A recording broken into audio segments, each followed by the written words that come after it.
bushwhacks were some of the worst days I've ever had in the mountains, or life, really. Whereas Panther Mountain is totally opposite. It's a mountain on top of a crater. I think the weather challenges on this incident were particularly difficult. It was really the development of New York State. Catskills were responsible.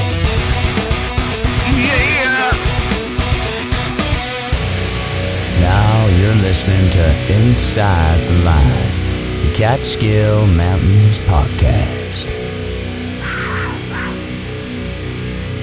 So as I was saying, the last time I was at Snyder's with Davis, this guy who was sitting at the bar comes over and asks us if we want some venison. And sure enough, he is a local guy, and he's got this spread that he put out on a table in the main area of Schneider's with potatoes and vegetables and some venison. I didn't try it, but Danny did. I guess it's good. I mean, he, already made? Yeah, it was like he had a little buffet spread set up. Jesus. Why? Yeah. Why isn't Snyder's the greatest place in the Catskills known right now?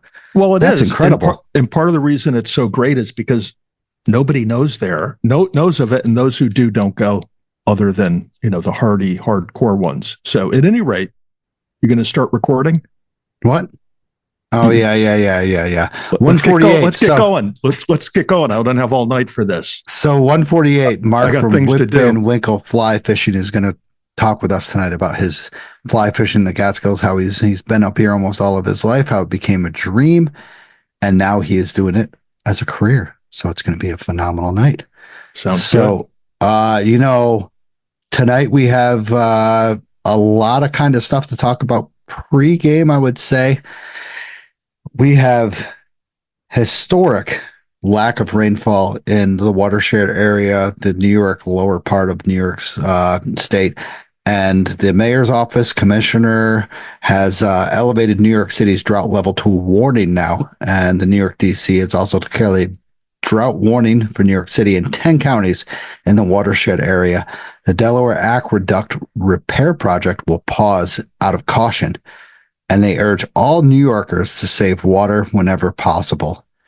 I'm pretty sure this is like most of the people upstate will see this, but nobody downstate will see this or care. So we're trying everything we can for you people down in the New York City area. So, but what do they exactly do when they run out of water? Because I don't think that's ever happened. I know, but you were in the reservoir. You took those photos of. You could have walked from one side to the other. What do they do? What do they do when they run out of water? It was, it looked in those pictures and in the video, it looked like it was right across the street, but it wasn't. It was probably like 200 yards away that I could walk across. I'd have to walk across the water. I'd have to be Jesus. But I'd have to say, looking at where I was, it was probably 20 feet lower than what it should be. And then there's another probably 20 to 30, maybe 40 feet going down to the bottom of that valley area. And the ground you were on was rock hard. Oh, yeah. There was soft spot. There was really soft spots that I thought I was going to sink. I was just like, this is not safe. Yeah. But then there was, we'll talk about it later, of course. Okay. I mean, let's not give it that. That was my highlight of the week. Oh. So, all right. Of course, there's a drought warning, but of course, we're recording Tuesday, so there's rain and snow on the way. And we'll be talking about that later with the forecast. But we have rain and snow on the way. Lower elevations got a pretty good amount of rain coming in. 1 to 2 inches, I've heard, in 2 days, Thursday to Friday. And then snow up high. I've heard possibly up high above 3,200, 30s, the 4,100 feet and slide 4 to 12 inches. That's a pretty big. Sweet. Yeah. Sweet. Yeah. But it's that heavy snow. So that's this time of year. That's the best snow. Packs down nice. It does. But breaking trail by yourself is horrible in that shit. But it's, at the higher elevations. So it's going to vary between 32 and 36, 4,000. It doesn't drift that much if it's heavy snow. True. It's beginning of the season. it'll be fun. Get out there, bring your snowshoes, have a good time. Yeah. Now it sounds really weird, but I've packed my spikes in my pack for about a month now. I haven't yet. Yeah, they've stayed there. Two pairs. That's why my pack is so goddamn heavy. Not mine. And not your 30-liter, 30-gallon pack or whatever the hell it is. I'm at 19 pounds without traction gear. 19 pounds with water. No traction gear. Yeah. And I'm well equipped at 19 pounds. It's not like I'm cutting corners. So, how many of the essentials do you have? How many of the essentials? Oh, I mean, you can admit. Yeah, I have all the essentials. Nice. Yeah, I can't think of anything that's an essential. I even have like a battery charger in there now. Oh, that's a significant weight. I gotta admit, those things. Yours is. Mine's not that. Mine's only like 5,000 whatever compared to my 30,000. Yeah. You could power a city. I could just get enough charge on my cell phone and GPS to send a signal if I had to. That's all I need. Yeah, I mean, it's not like I'm out in the middle of Death Valley and I need 3-4 days of charge. All I need is enough to send out a signal that I'm alive. Send beer. Yeah, exactly. And we're talking about the drought area that's happening, and the Jennings Creek fire that we've had the Pikamoose fire, which was called what was that fire called? White House. The White House fire. That's apparently that have started from a local burning that somebody was burning stuff. Shame. Exactly. Yeah. I saw that earlier that they said that a local burning was causing that. So that is all contained. It is being patrolled right now. The hot areas that once were that they thought would kind of spark up is being patrolled. So that's good. Most of the fires in New York State are being patrolled right now and just being kind of contained as of a 1 to 2 person, 2 firefighter ranger ratio.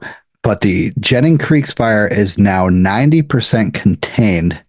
And this is as of today, which is Tuesday. But they are still claiming that it's still it's not controllable yet, but they think they're going to be controlling it within the next couple of days due to the rain that is coming. The Hudson Valley is supposed to get some significant amounts of rain. So what's interesting about that Jennings Creek fire is, unlike the White House fire, Jennings Creek is right on Greenwood Lake. They didn't have to go far to get water, in the helicopters, whereas up at White House, the city wasn't allowing them to take water out of the reservoirs. Yeah, so down in Jennings Creek, they had a ready supply of water, and it's a pretty well-developed area with some rather expensive homes. So it is. They had a lot to do to maintain that. And, with that, the area the terrain is actually where it was located coming down into the houses was actually very difficult terrain. Mm-hmm. You only had one access point, and that was a road, and that was high elevation, not high elevation area, but just a steep elevation to get, rescue vehicles up there, to get UTVs, ATVs, to get, hoses up there. It was difficult. So the good thing is this was an underbrush. Mostly all of it was underbrush. It caught quick. And as it died down, it just died down. It wasn't the trees. We saw this happen, of course, over, in the western areas where just everything catches fire. It's not just the underbrush, it's the trees and everything. And it just sparks an insane 5,200 acres so far is pretty significant in New York State. Do you know who used to own a house on Greenwood Lake? Derek Jeter. No way. No, what? He had a house. They called it a castle. No surprise. And it was sold. It was sold this past summer for $5.1 million. He had been trying to sell it for a while. I don't know where it is in relationship to that fire. I can find that out, but yeah, we can stalk him. Yeah, just over the New Jersey state line, Greenwood Lake. Oh wow. Yeah. So I mean, they're still containing it. They're doing pretty phenomenal. They've done a phenomenal job with the volunteer firefighters, the DEC, the DEP, the New York State Troopers, the Rangers. They've all come together and battled this thing like a beast, and it's just been such a great coordination between all organizations. And we thank you greatly for what you've done. I talked to Slade about the Pico Moose fire, and he said, luckily it's contained, everything is open, all the roads are open, such like that. And he said, I'm going from the Pico Moose fire down to the Sterling fire, which was later named, of course, the Jennings Creek fire, but just amazing to hear that from him, and to have that communication once again with the Catskills Rangers and stuff like that is phenomenal. I kind of feel privileged just to have that coordination with them, to let you guys know, to let the listeners know, the hikers know what's going on here in the Catskills and here in the other areas. So awesome job by everybody to contain that fire, to not let it burn, as if we see in the pictures, not let it have any structures get fire, to how close it was. Those pictures were just absolutely insane. To be like, from the pictures, it looked like 200 feet, and to 200 feet, I'd be freaking the fuck out. Yeah.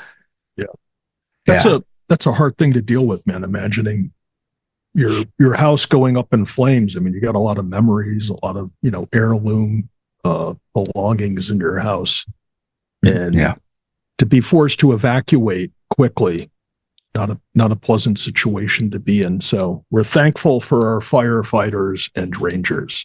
Yeah, they've been doing awesome jobs, and mostly those have all been volunteer. Like, for those firefighters have been volunteer. So it's been absolutely incredible. So thank you once again. Great update on the fire that has been crazy in New York State. So we talk about the fire, we talk about the drought. Now, I heard there could be a derail. I mean, we talked about it earlier on the $2 billion New York City project that goes with the Catskill Aqueduct under the Hudson River. Now, that has to do with, of course, my little weekend excursion that happened over here at the Captain. And, for some reason, I can't access that TAD because I don't have a Times Union account. I used to, but apparently they derailed that. They probably found that I was bad-mouthing them all the time, and they kicked me out of there. So the Catskill Aqueduct is being repaired. This is going on by my memory. Is being repaired. There's a couple areas below the Hudson River, of course, that is being repaired. And if you ever know about the Catskill Aqueduct, that goes 1,000 feet below the river to access between the river and like Bear Mountain, right? Yeah.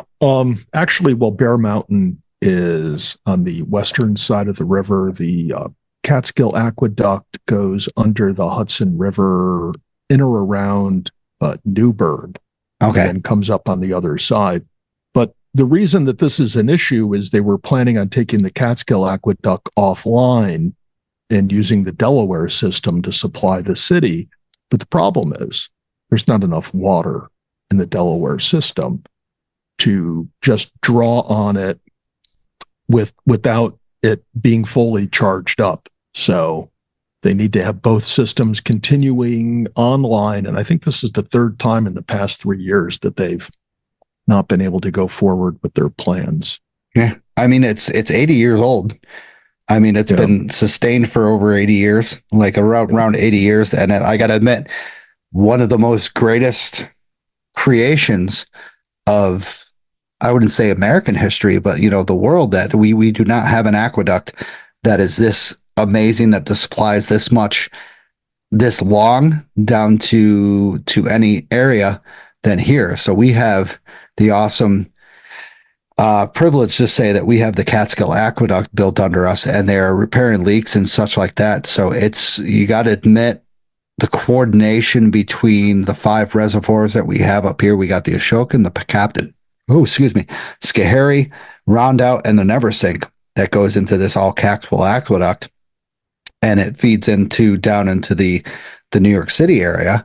I mean, you have got a lot of coordination to do that, and it's going to cost a lot.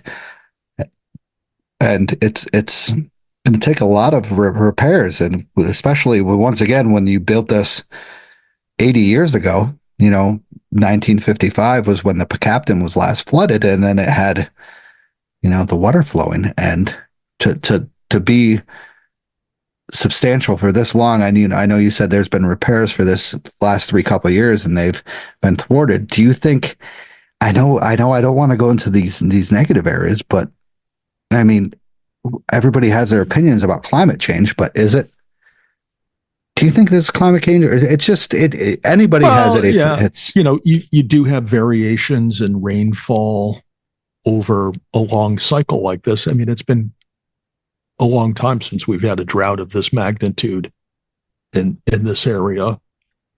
And is this a sign of things to come or not? I mean, you just don't know. But it doesn't mean that you should scale back on your efforts to reduce your carbon footprint, reduce the amount of waste that you put into landfills, and you should, in general, just be more conscientious about conserving resources and not wasting things. Whether or not it impacts on repairing the aqueduct or not. Yeah. Reduce, reuse, recycle. Yeah, that's what we say here. Jessica, my wife is very firm on that. I'll be screamed at if I don't reduce or recycle something that we can.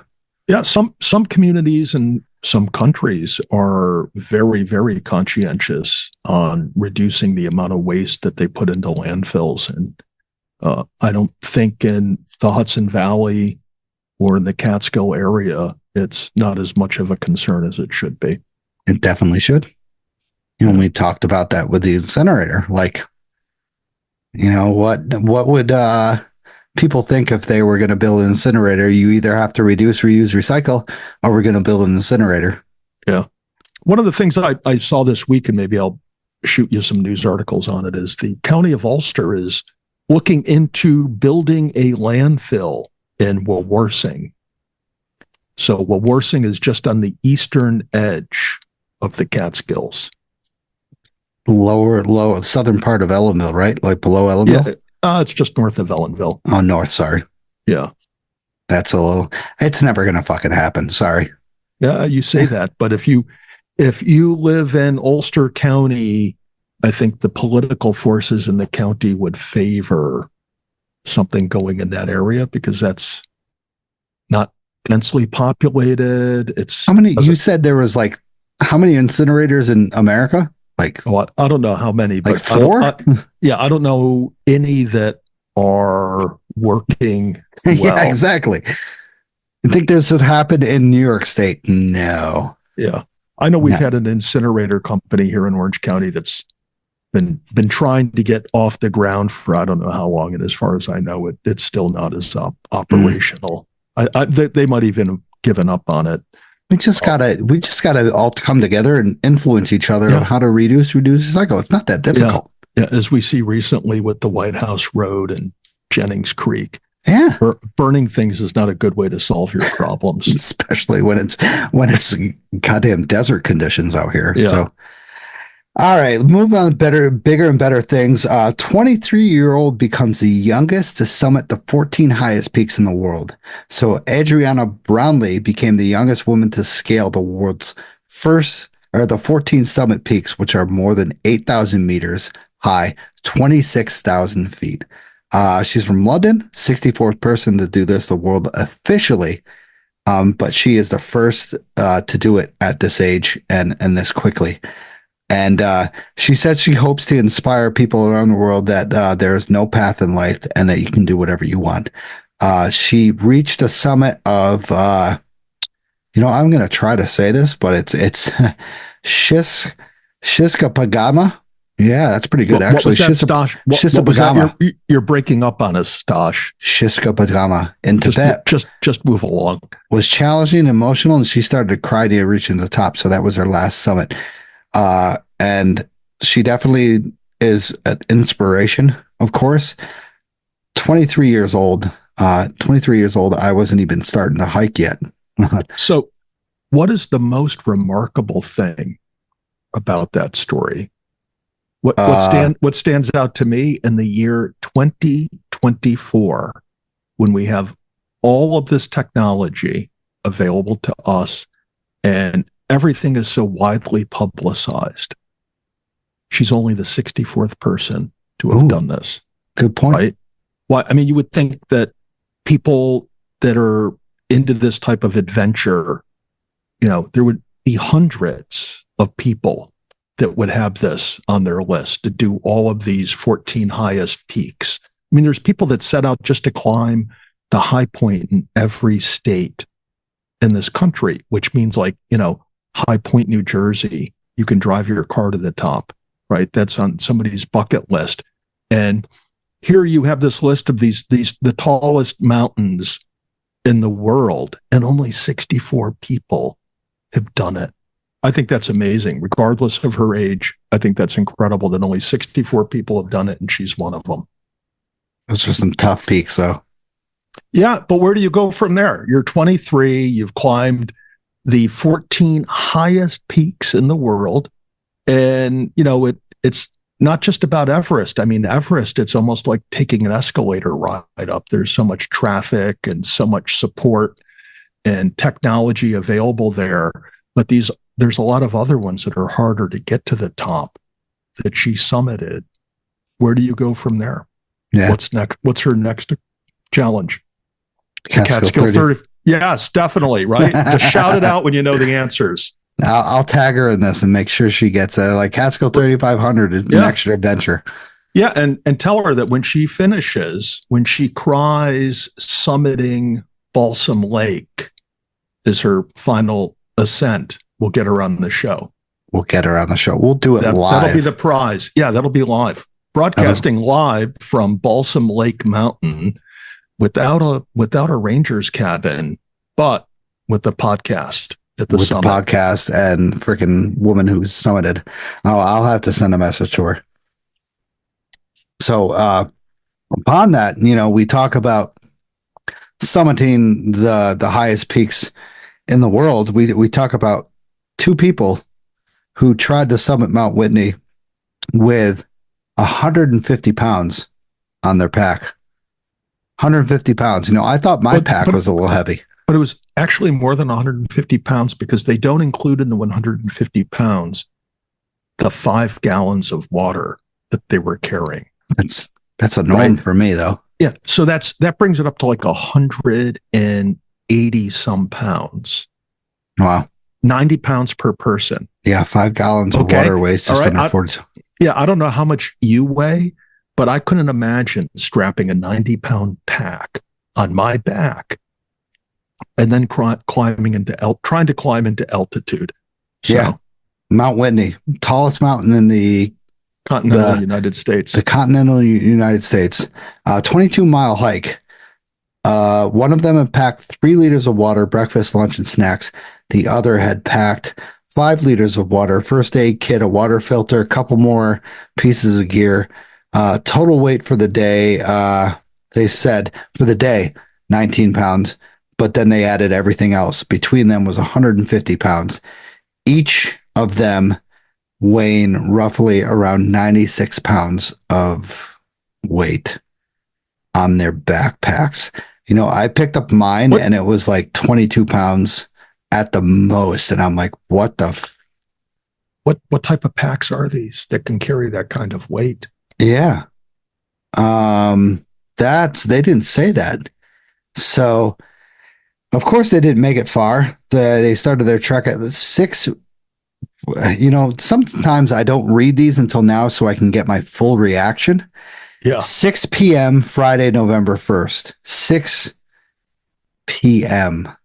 Yeah, so they were going to hike in late in the day, set up camp, and then leave from camp in the morning. That's kind of typical for Whitney. I was going to do it with my daughter. We tried to get permits one year, but we couldn't. So 6 p.m. though on November. Yeah. That's like freaking like there's snow up there. Number one, and number two, the sun goes down at 4:30. Keep reading; it gets better. So they hiked 2.7 miles in and became too exhausted and stopped around 3 a.m. So 6, 7, 8, 9, 10, 11, 12, 1, 2, 3. So 2.7 miles. It took them 8 hours. Yeah, right. They're not doing too well. This was going to be like a 2-week thing. That's why they needed all that gear. We make fun of them for having like 96 pounds of gear, but at that rate, it was going to take them a lifetime to make it to the top. I hate to make fun of them, but god We damn. Yeah. 8 hours for 2.7 miles. Keep reading. It gets better. You're not to the best part yet. Yeah, these Inyo search and rescue people have always been they're always up on Mount Whitney, so they're ready to go. They woke up to a pair of snow shower that has filled their shoes. So lucky they had reached their limit and called for help via iPhone in the SOS setting. So that new setting is kind of working. By 10 a.m. Saturday, the search and rescue team was on the move. They reached them by 1:40 p.m. So that shows you how long it could take for a search and rescue team. That's like 3 hours. Escorting the mountain down by 3:15 p.m. They were new to the trails. They had to buy all their gear for this hike, and the sheer amount they brought would give the hikers their strongest pause. Among the 450 pounds of gear, they didn't bring a map, a bear canister, or a water filter. Kind of like the map and the water filter are the most important things. The last item that was helpful was the trail that they were willing to climb up. So they didn't even bring a map of the trail that they were in the climb up. There's definitely a lot of resources up there. I mean, they have snow, they have lakes. Definitely being the tallest mountain in the lower 48, Mount Whitney is definitely one of the coolest. I mean, Tad said he was going to go up, so it's got to be cool. It's got to be a cool Instagram post, especially when you get to the top. That's the only reason I was going to do it. I mean, not because I was going to do it with my daughter. It was just all about the Instagram posting opportunity that it presented. So exactly. I'll keep working on that. And, of course, we've always heard from Mount Whitney and stuff like that. It's happened many cases. Actually, there's 2 or 3 people that have died from there. I've probably more than that in the past in the past year. Sure. There was the famous actor, right? There was a famous actor, and there was an Instagram inspiration girl that died from up there. So, yeah. So, but what I see is that they apparently bought all of this gear for this particular hike. That this was like, let's go to REI, grab a couple 100 pounds of gear, and then set off to Mount Whitney, right? With our brand new gear. And we left our shoes out, our boots out, so they got snow in them. So we were going to start off hiking again with super cold feet. There was just a lot of mistakes going on here. Definitely. And yeah. So you know what they forgot to do? You know what the most important thing that these two should have done that they didn't do? Take a selfie where they were rescued? No. They needed to listen to episode 146, Winter Hiking Gear Revisited. Nice. Yeah. Inside the line. Yeah. Had they listened to episode 146, they wouldn't have made all these gear mistakes. Okay. I'm just pointing that out. I mean, that's a fact. It is. It's a fact. And, we went over a lot of great stuff with that episode, and we kind of scour the lines. If you need to reach out and ask any question, Ted and I have our list of stuff that we could be able to reach out to you about that we've bought and stuff like that could help you out. Let me know. And the morals of this story is they say don't pack too much. Make sure you have the essential gear, but also make sure you are physically prepared to take on a challenging hike, because you never know. Mount Whitney is absolutely insane. And if 150, 96 pounds per person, it's unmanageable, right? Unmanageable. That's Appalachian Trail kind of stuff back in the 60s. Yeah. Back in the 70s, I had a heavy pack, but it wasn't even half that. But did you find alligators back then? No, I actually, back in the 70s, we weren't finding alligators in Hudson Valley Creek. Why don't you tell us about that, Stosh? It sounds interesting. So first you got to tell me where the Hudson Valley Creek is. Do you know? I don't know, but while you start off, I'm gonna cut and paste that into I was gonna say I would do that as well. Our research assistant's window, and I'm gonna get our research assistant Sunny Days looking at that. So recently, the DEC rescued an alligator that was captured in a great deal of interest with the community. So the herpetology expert from the Bronx Zoo came by and took a look at their friend that was in the Hudson Valley Creek, and he is in pretty good shape. So there's a boy. They have two names for him, Felipe or AIE Gator. AIE Gator. Interesting. And they found him up in the Hudson Valley Creek. The DEC help was assisting him in placement, which is pretty tough in New York State because there are really no alligator kind of specific areas. So hopefully they'll bring him back down south. But very big question mark was, how do you get paid? This wasn't the first alligator. I know there's one that was found all the way up kind of above near me. And what was it? Up near Binghamton area, Whitney Point, which is pretty far up. So just to find an alligator up here, I don't want to go swimming anymore. Where's the Hudson Valley Creek? Did you find out? Yeah, it's in Haverstraw, which is on the western side of the Hudson, near Stony Point, New City area.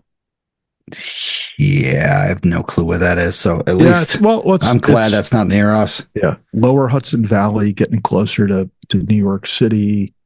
Very, very populated area.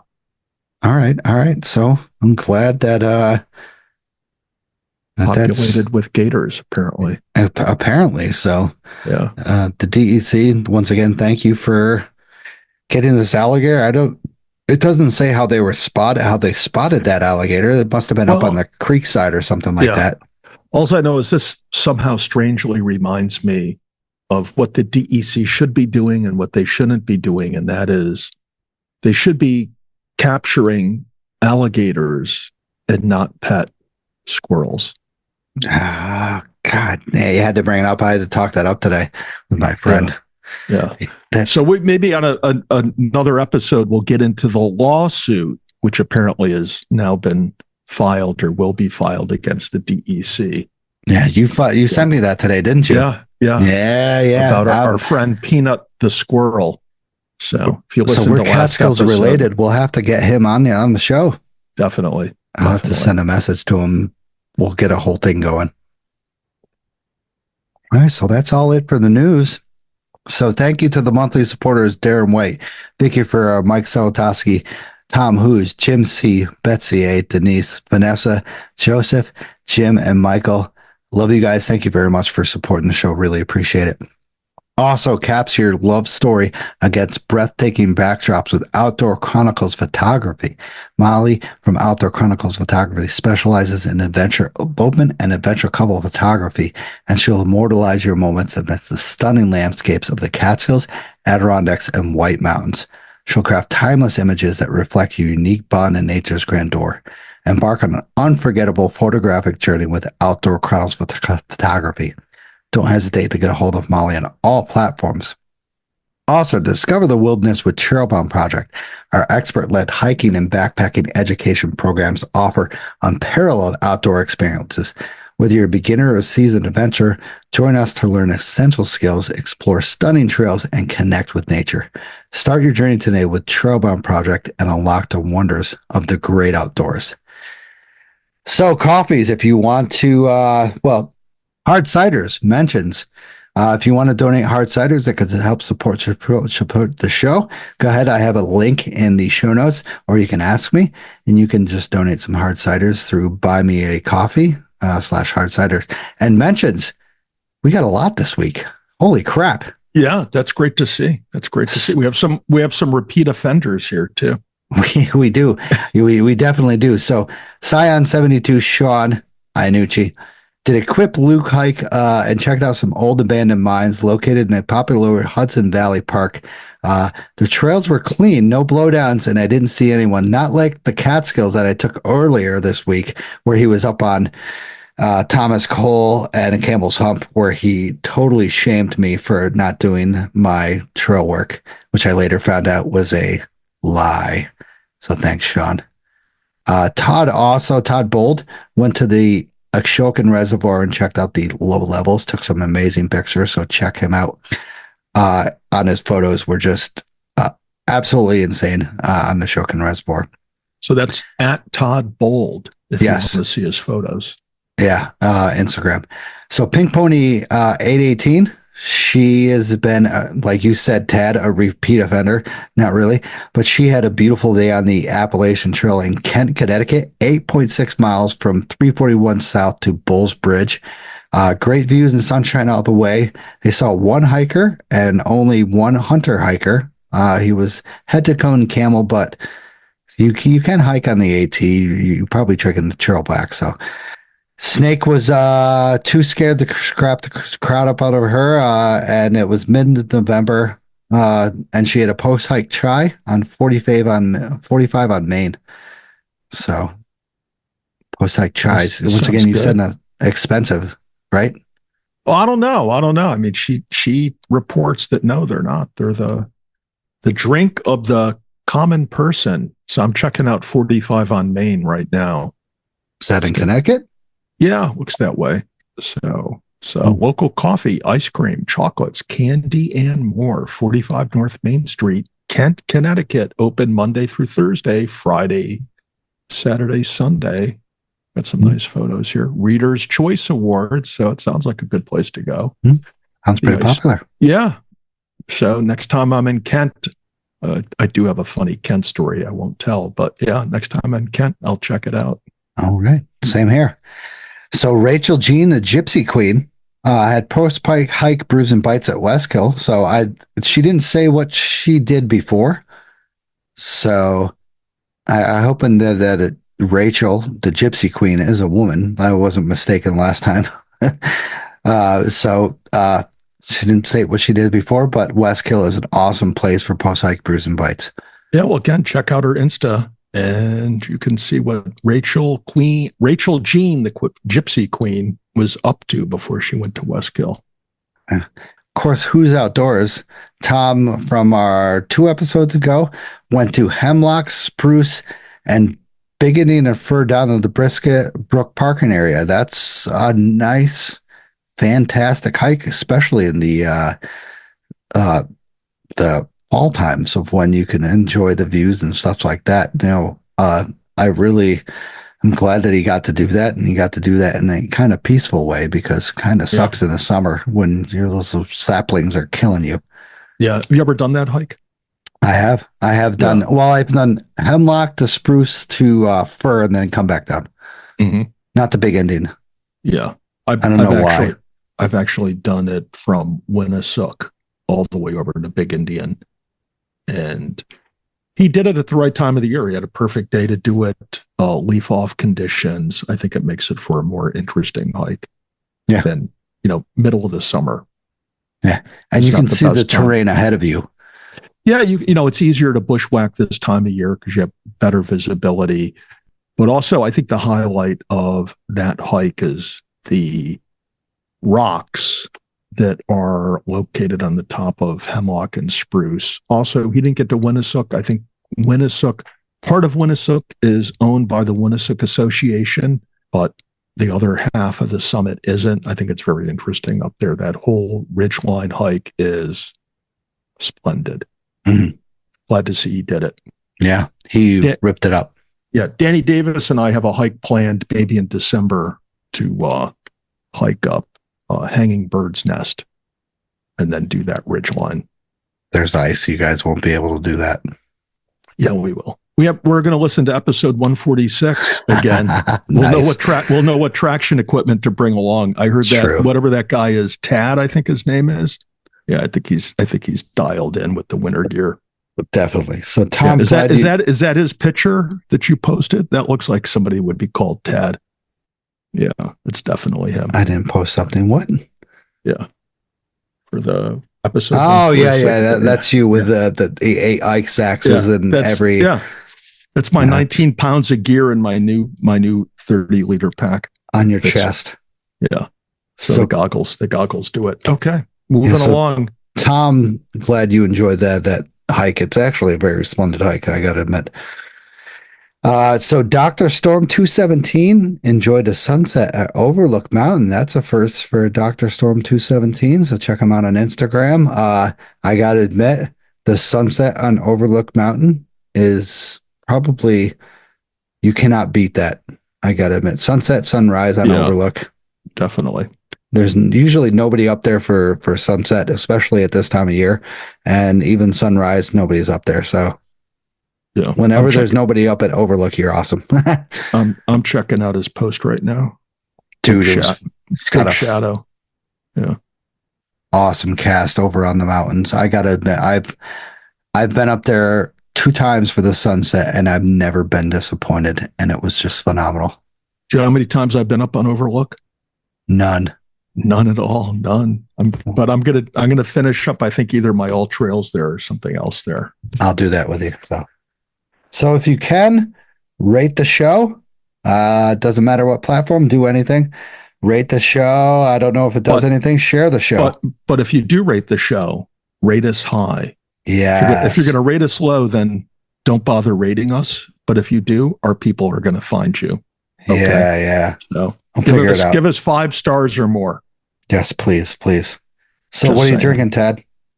So I had another one of these Lagunitas wheat IPAs, incredibly smooth, but not that dynamic. But that's what it says. It says smooth and silky wheat IPA. So it's just as described. Smooth and silky wheat. And then I also that's in my left hand, and then in my right hand I have a cup of coffee. So I'm two-fisting it tonight. I'm like an Irishman. Jesus. Do you know what they call? That's what they call Irish handcuffs, right? A drink in each hand. I prefer. I mean, yes, that's actually a good idea. I've had some rum and coke tonight, but I have water right now. I'm just drinking water because I got to go to bed soon. Of course, because you have to drive home. No, not at all. Not yet. Okay. Not yet. So previous hikes, Tad, I know you're busy, but yeah, well, I don't know. I'm kind of like embarrassed to say what my hike was, knowing what you're going to pull out of left field here. So, at any rate, Saturday, I set out to do the Quick Lake Loop, the Big Rock Trail, and the Loggers Loop in the far west Catskills, the Willow Weemock Wild Forest. The morning started off really, really brisk, really, really windy, and then the sun came out, the temperatures went up. It was just a blue sky, beautiful day. The 16.4 mile hike was characterized by really, really wide logging roads, which means it would make a great social hike with your group with people. You can go side by side, two abreast, 3 abreast, 4 abreast, maybe even 6. I mean, these were wide roads, not trails. 16.4 miles, 1,850 vertical feet of gain over 16 miles, which means it was about as flat of a hike as you can get. Yeah, Jesus, that's 100 feet, almost like less than 150 feet per mile. Yeah, I mean, there was a couple segments where you did gain or lose elevation in a quarter of a mile or so, or a tenth of a mile, but it was just relatively flat, ho-hum terrain, other than the fact that it was just a glorious late fall day, leaf-off conditions. The one notable thing, the entire day was characterized by gunshots. I was hearing them to my left, to my right, behind me, in front of me. One shot would go off, then maybe a couple shots. Sometimes you'd hear 3 shots. In fact, quite often I'd hear 3 shots, which to me meant these guys weren't good shots, or they were just shooting at anything, right?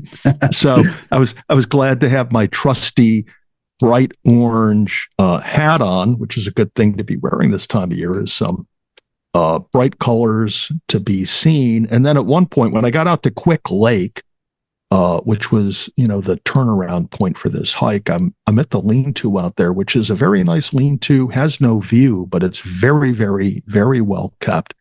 I'm hanging out in this lean-to, and apparently I wasn't paying attention all that well, because next thing I know, I'm surrounded by 9 hunters, right? Guys in camo gear. Yeah, guys in camo gear, guys with guns, right?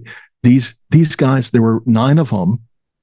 And the weirdest thing was only one of them spoke to me. The other 8 guys said nothing. Yeah, I mean, it was strange. Stosh is like, give me that what the fuck look. And here I am. I'm like halfway into this hike, and I got these 9 hunters, with everything they're wearing is camouflaged. Their boots, their socks, their pants, their shirts. And all they have is like a bright orange hat on, right? And then there's the alpha male hunter in the group, the only one who interrogated me. And did I feel uncomfortable? I don't know if I felt uncomfortable or not uncomfortable. But as they left, I thought to myself, if I was Clint Eastwood, I could probably take him out, right? Jesus. So, yeah.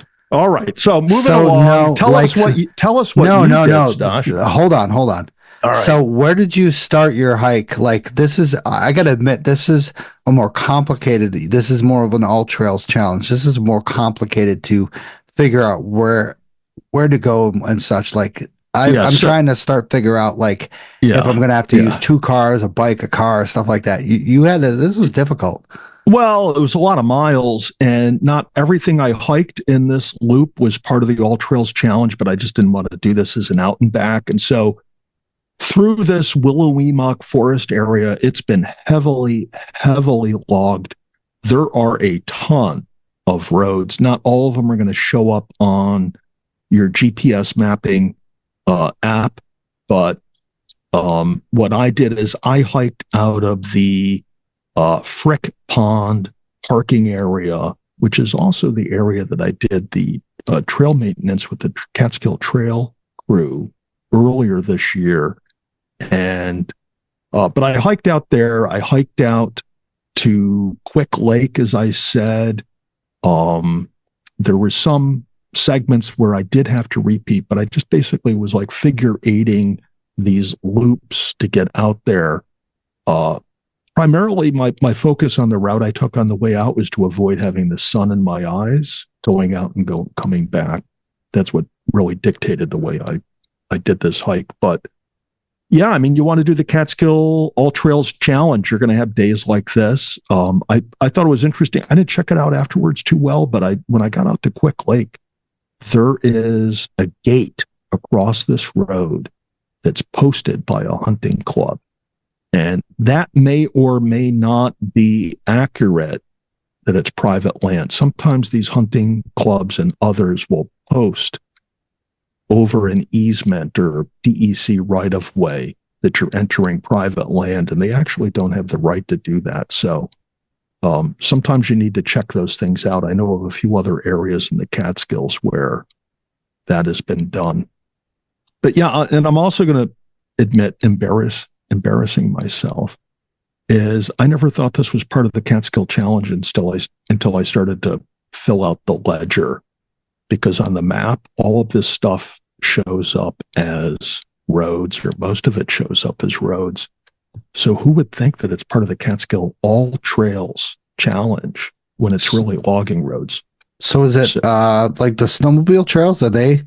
Well, there's a lot. Yeah, there's a lot of snowmobile trails that are interdispersed in this area. And like I said, because I just didn't want to do the trail hike or what is on the All Trails Challenge as an out and back, I did on the way out and on the way back. Some segments I would head over on the snowmobile trail, but I did cover all that, which whether it was on the way out or back, that's part of the All Trails Challenge. But if you look at my tracks that day, I had basically 4 loops on the way over there. And then it's a complicated area. Yeah, I did a little spur to Hodge Pond just to check off that trail. And that whole area of that hike, the northwestern area by Hodge Pond Hill over to Hodge Pond. I thought that in terms of forestry and geology was the most interesting of all that area. Nice. But my understanding is that area previously, and this is based on Mike Kudish's book, that area was previously part of a acid producing factory, and that the trees were harvested to make alcohol or acid. For tanning, right? I don't think it was for tanning. I think it was just for industrial purposes. Oh, wow. Yeah, interesting. And so, but when you walk through there, you see no evidence of old growth, first growth. These are all, you look at like the last picture I posted, these are all young and straight trees, nothing really, really big throughout there. If it was a midsummer day, it would have been a really ho-hum hike, especially in those logging roads. They would have been just covered with waist-high ferns. Spending a whole day in ferns like that on a hot, humid day with bugs, snakes, not my idea of fun. So I got the perfect day, even though I was surrounded at one point by 9 hunters. I think I lost count at like 13 hunters for the day, including those 9. I mean, you'd just be hiking along and you'd see some guy sitting on a rock next to the road, right, with his gun, this young 20-some-year-old guy. He's sitting on this rock, doesn't even hear me coming. He's sitting on this rock. He's got his gun like on his left leg, holding the stock, and then he's got his phone in his other hand as if he's got like a deer spotting app or something. I don't think he was too into the hunting, but I was literally right behind him when I said hello. I think it scared the shit out of him. So wow, but then, but even still, with seeing all those hunters and hearing all those shots, I saw the most deer that day on a hike. And so whatever I saw any hunters, I wouldn't include them in where I saw the deer. But interesting. Unless they're killing the deer and dressing them and then putting it out at the buffet at Snyder's, I'm not going to let them know where the deer are. Yeah. That's my new rule. So if you want to like chat with Ted, get a hold of him on Instagram about that area, because I got to admit, it's a complicated area over by the Mongaw Pond and Frick Pond and stuff like that. It's a tough area to navigate what you want to do, because there's very little out of back to parking cars and stuff. It's a tough area too. Yeah. So I'll say this. I do a lot of these bike and hikes where I'll drop the Jeep, ride my bike to a start point, and then hike back to the Jeep. But Zach of Zach in Action fame, I see he now has an electric scooter that he'll take with him. Oh yeah. So he'll drop his vehicle, at the end point, and then he hops on this scooter and he rides his scooter to where he starts the hike. So if you see some young guy, buzzing around the Catskills or even up in the Adirondacks on a scooter, could be Zach in Action out doing some fun stuff. So there's a shout out to Zach. Yeah. So meeting all these hunters, what are you wearing? Hopefully orange and bright colors, right? Yeah. I have a bright orange hat that I wear, and I do have I'm not going to say it's a bright orange windbreaker, which I had on most of the day. I had it on in the morning when it was super, super windy, but it's that light windbreaker I described in episode 146. And then underneath that, later in the day, when I took the breaker off, I do have like an El Cheapo ultra bright orange shirt. Good. But I like I said, most of the hunters I saw, the only orange that they had on was their hat. The rest of them completely in camo. Now that's no reason to trust them on the one hand, but on the other hand, that's what they think they can get by with. So kudos to them. Yeah, whatever. So last Friday, I've had a pretty crazy weekend. Of course, a week/weekend. Last Friday, I went up to Thomas Cole and did my trail maintenance. I got before somebody lost an eye. Yeah, I'm just saying. Queen of the Catskills and Sean Julie and Sean bamboozled me and think that it made me think that I need to do trail maintenance, but apparently they are great stewards of the Catskills and kind of did it for me and kind of staged it, I guess. Oh, I flew up there, freaking rip roaring, thinking that I had to do anything, and I had to cut like a pinky of a trail limb off of there, and that's about it. And so I hauled my ass up to Thomas Cole and back. It was a good day. I got to admit, it was a very beautiful day. Around 5.8 miles of rip roaring up in the trail. I got to admit, that trail is one of my favorite. You could fly.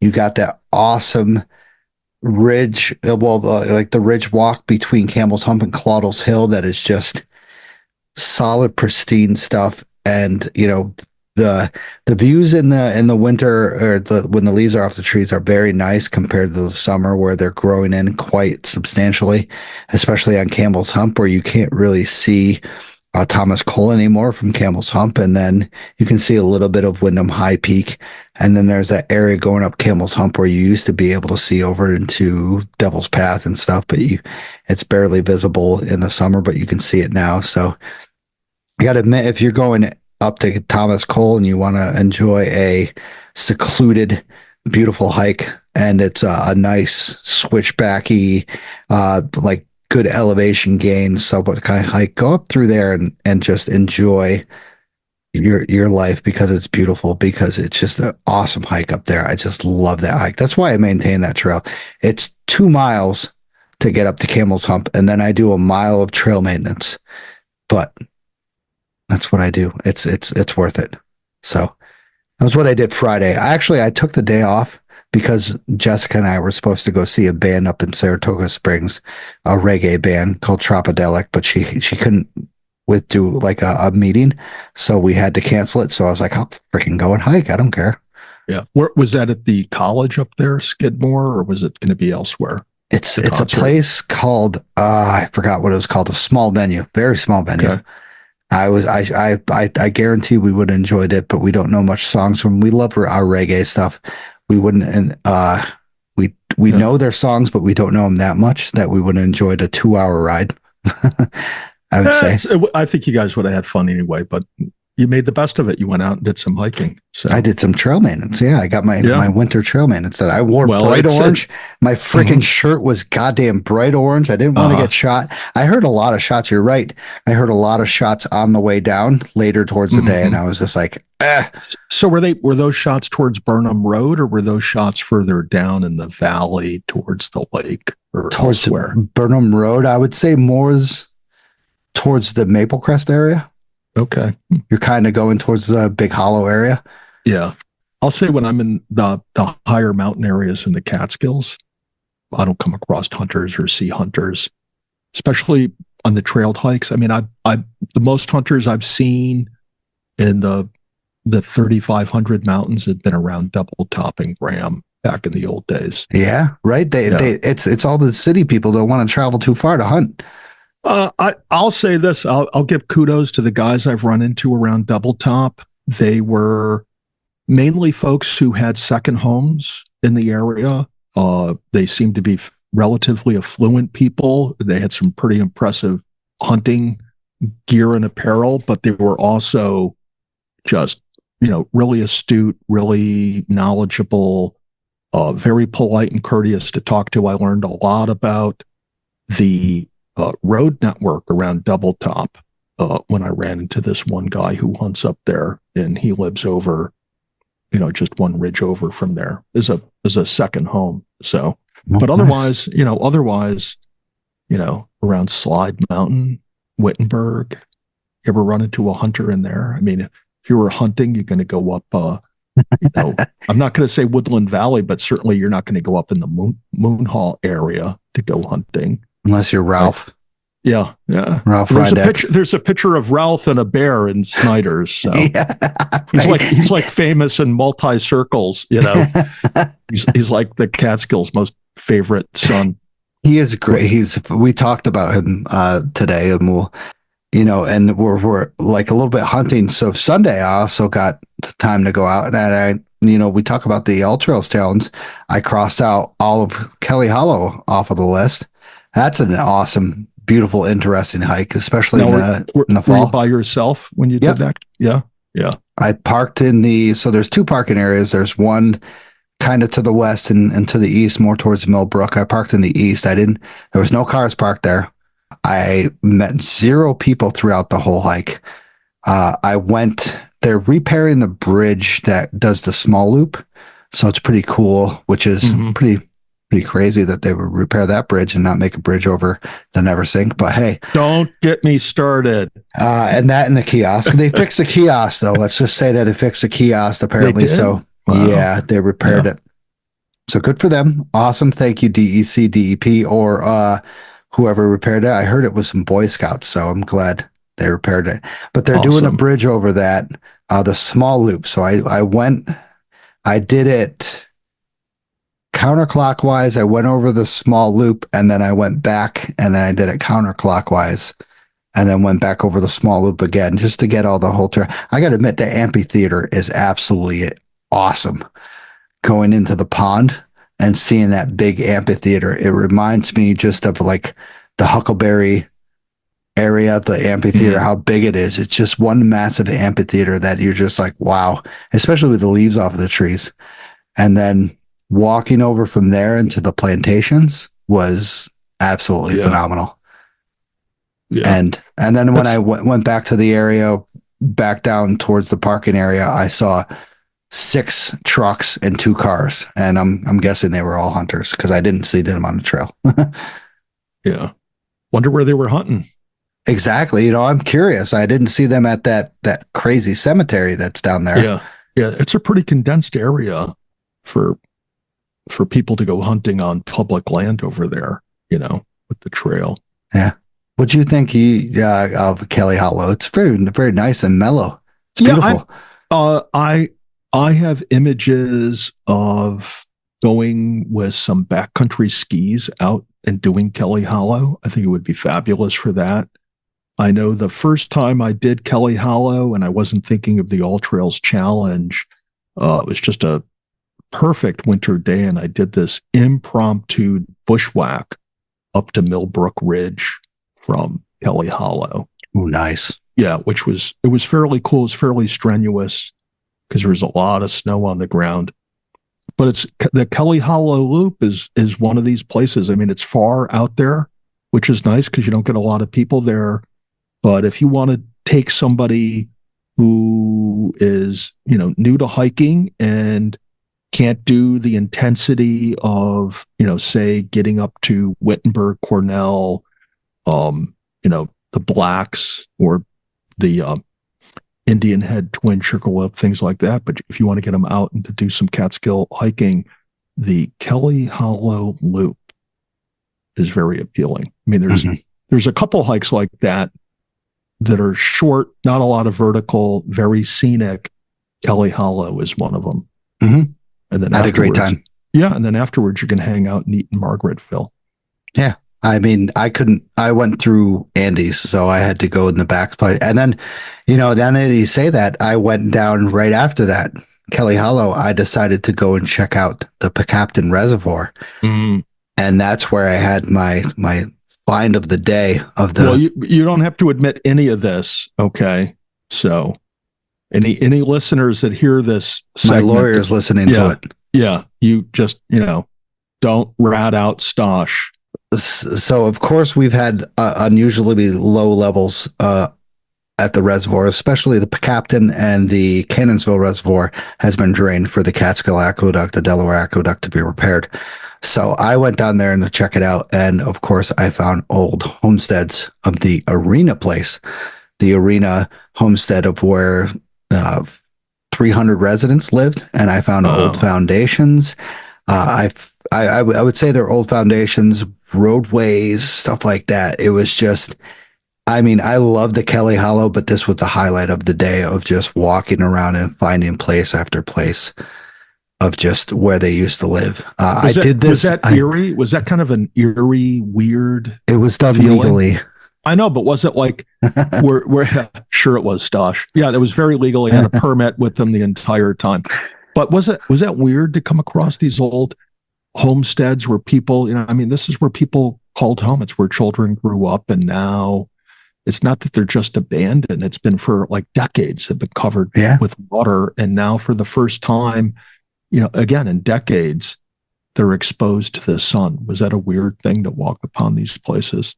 It was, the crazy thing is I don't know what I expected at first. I knew there was kind of like old roadways that lived like kind of around the area, but I saw like kind of like a little uprising in the area, and I was like, that looks weird because that looks like old limestone, like old kind of blocks. So I walked over towards there, and I'm just like, oh, this is a whole different area. And then I start seeing old foundations, and I'm just like, this is very distinct. This is not a mistake. Like, these are old homes. And then of course, I was like seriously in the middle of the reservoir, and I had no service and stuff. So I'm like, I took a screenshot of where I was. I took pictures, I took videos, and I was just like curious of where I was and stuff. And just these old, like, I saw steps, like a staircase of maybe like 3 or 4 steps. So I'm guessing that must have led up to like an old church or something like that. There was all foundations. It was all concrete stuff. There was roads, there was paved roads leading to, like, there was an intersection. There was a big, huge structure that looked like it kind of was a chimney, but I don't think it was. It was too big to be a chimney. Like, did you see that picture? Yeah, I saw that. It almost looked like could have been something industrial. So what I want to know, what I really, really, really want to know in this abandoned community, did you find a Chucky doll? No, not yet. I found some beer cans. Really? That was, I mean, I got to admit. Were they old beer cans from, No. 100 years ago? They were newer, from like a fisherman, you think? Or Milwaukee's Best. Oh, good stuff. Good stuff. Yeah. I can't afford that. And I wish I could get a 6er of Milwaukee's Best. Oh, so like when I was at this one place, I counted. This was I'm like, the highest I can count was like 10 foundations. The highest you can count is to 10. That's what I'm hearing. I can count. Okay. So there was 10 foundations within this area, and I couldn't find any more kind of behind me or stuff. So I found the intersection of where kind of like it could have been, and looking at old photos, I couldn't distinguish it, because there were, looking at old photos, there's trees all over the place, because this was once a valley, a farmstead, a town and such. You can't distinguish where the intersection was. There was supposedly train tracks there, but I didn't see them. I'm guessing they went further north into the valley area, so where the water was. And that's what I was kind of looking for, is the Ulster Delaware Railroad came through there and once led up through Union Grove. There was 3 towns. There was Arena, Union Grove, Shakerton, I think that was, and the last one, I forgot what the last one was, but they were all once flooded for the Pecapton Reservoir, which holds the most water for New York City. It's the biggest reservoir for New York City. Is it really? Huh. Yeah. You would think the Ashokan's bigger than that. Oh, no. The Pecapton is longer, is actually a lot longer. It winds a little bit more and a little bit wider. And it holds 140, I thought it was billion gallons. So at this time, I could walk, I would say, like you said, I could walk. It was probably 150 yards from the water to the other side of the water, which is pretty insane, because it's like usually like 3/4 of a mile, maybe a mile between the roads of Route 30 and Route 10, I think it is. Route 30 is on one side, Route 10. But that was the crazy, like my instinct was just like, go check it out. And I walked down there and I found an old town, it just blew my freaking mind. And I, like I told you, I was just like going down a freaking rabbit hole. I went down a rabbit hole of the town of Arena. I couldn't find much. It's tough. Yeah. Did you find like any evidence of an old cemetery? Nope. No old cemetery. Oh. It was the old cemetery that I saw was up in the Beaver Kelly Hollow area where it was like 1880. Yeah. So where'd you park? For the boat launch. Okay, the boat launch and you by just Kelly walk Hollow. So you walk just right down the boat launch ramp. No, I ran up the river and then ran away from the bald eagles that were trying to catch me, saying that like you couldn't do here because this is America. Okay. I ain't telling you where I'm going. I'm going to get shot. I get it now. So this really wasn't you. This is all make believe. This is like an Orson Welles end of times story in the Papacton. So if you were to walk into the Papacton when the water levels were exceptionally low, where did you walk in and how far down did you descend where you were? 20 feet, 50 feet? I couldn't tell you. It was probably like 50. 50 feet. So if you did this, and if there was water, if the reservoir was full, you would have been 50 feet underwater. Yeah. That's crazy, man. That's just a ton of water. That is. But it's been so dry. Yes. It's surprising. And it's just, so in today's world of not only supercomputing, but we have AI computing, the city of New York must have like all sorts of data, projections, scenarios, statistics, and whatever. I wonder what they forecast in terms of how long it will take to refill these reservoirs. How much rain, in an ordinary winter between now and say the end of March, if it is an ordinary winter with a typical amount of rain and or snowfall, how recharged will these reservoirs get? Is it possible with the normal amount of rainfall or precipitation to recharge them in a year? Yeah. Or not? It's crazy. Who knows? I mean, but all I know is I'm glad I don't live in New York City. I'm glad I have my own well, I have my own water, and I don't have to rely on these reservoirs. Okay, so Stosh, before we move on, I have one question for you. Okay, you're ready to answer this question? What I do today? No, I'm still on the Papacton Reservoir. Did you, when you were on the bottom of the Papacton Reservoir, did you dig a cat hole? I didn't need to. Okay. All right. No. Yeah. I ain't going to admit that. Yeah. All right. So what I do today, Tad, did you see my pictures? What do you think I did today? Today you went to Target shopping for 95 pounds of hiking gear because you're going to do Mount Whitney.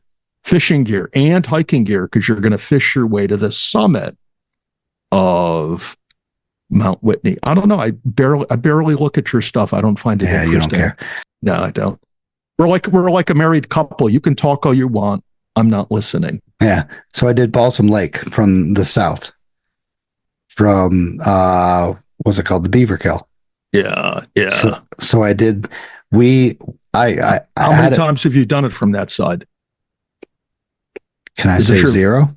Today was your first? It was my first. Okay, so tell me how I've done it many times from that way and others, so we didn't park at the upper area. We parked at the lower area, and we did the Never Sink Hardenberg road walk all the way up to the parking lot, and then did the Blue Trail going around Balsam Lake, and then did is it yellow? The yellow trail up to Balsam Lake, and then we did a lollipop. So in the lollipop, were you going clockwise or counterclockwise? Counterclockwise. Okay. It was absolutely phenomenal. It was very enjoyable because the elevation gain is, I wouldn't say minimal, but it's very gradual. Well, but on your descent, when you go by the lean-to, that's pretty steep. It's nice. It was nice. Yeah. I thought it was great. Yeah, I've done that so many times. And the spring was actually, I wouldn't say flowing, but it had water, which was crazy. And the lean-to was absolutely fantastic. I'm thinking of going there again and maybe like spending the night there just to. Yeah. No, I was actually planning on doing that, a variation of that from Alder Lake over to Balsam Lake Mountain this weekend with Danny Davis. But just before the show tonight, we went to Plan B. But I will say that if you really if you just want a splendid hike, park where you parked, or park at the parking area by Balsam Lake, and start off on the trail. And when you get to a point where you can head west on public land, go west and go through that valley and Like go up bushwhack? Yeah, of course, bushwhack, right? That's the best hikes are via bushwhack.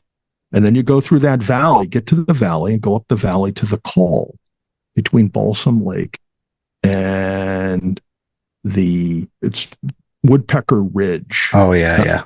Okay. It's very doable, but I think that's one of the most scenic places in all of the Catskills going through there.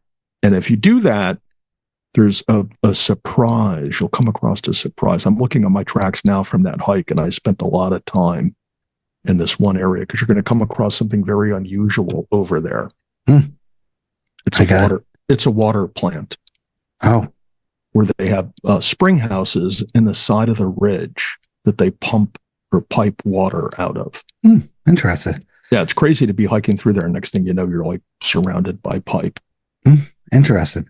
So there you go. So you heard it on Inside the Line. This hike was phenomenal. I got to admit, I enjoyed it, even the road walk. We also went down to the... So who were you with? My buddy John. Okay. He's been on the show a couple times. We needed this to, we're going to continue on our All Trails challenge. So this was what we needed on the All Trails. And it was beautiful sunny day. It's chilly up at the top. At the bottom, it was like 48 degrees. And at the top, it was like 30. So in the without the sunshine. So at the top with the wind, it was probably lower than that, but it was a phenomenal day. The spring is flowing a little bit, good enough that it'll take a couple minutes to get you some water, but we heard very minimal shots. The funny thing is when we were getting ready, a guy drives by and he's just like, it's hunting season, right? And I like show him the big bright orange shirt that I have on. And I'm like, yeah. And then my friend has a big bright yellow backpack. And he's like, okay. And then he drives off and he takes the house that's right next to the trail. But we also went down and checked out the amazing suspension bridge that they have down there going to the Willowweemak. And I love that. It's just crazy you don't get any suspension bridges here in New York State, and it's phenomenal to go across. The suspension bridge with like 20,000 posted signs on either side of it. Yep. Right. And then it has a dam down there that says like something's dam where they fly fish. Yeah. So you went up the Beaver Kill Road, which is like 12 to 15 miles of dead end. Dead end. Right? Yeah. It's always, it's every 3 miles is say it's a dead end. Well, and every 3 miles it says road narrows. Yeah. Right? To eventually you get to the point where it's just one lane. Yep. The last 3 miles. I've hitchhiked on that road quite a few times.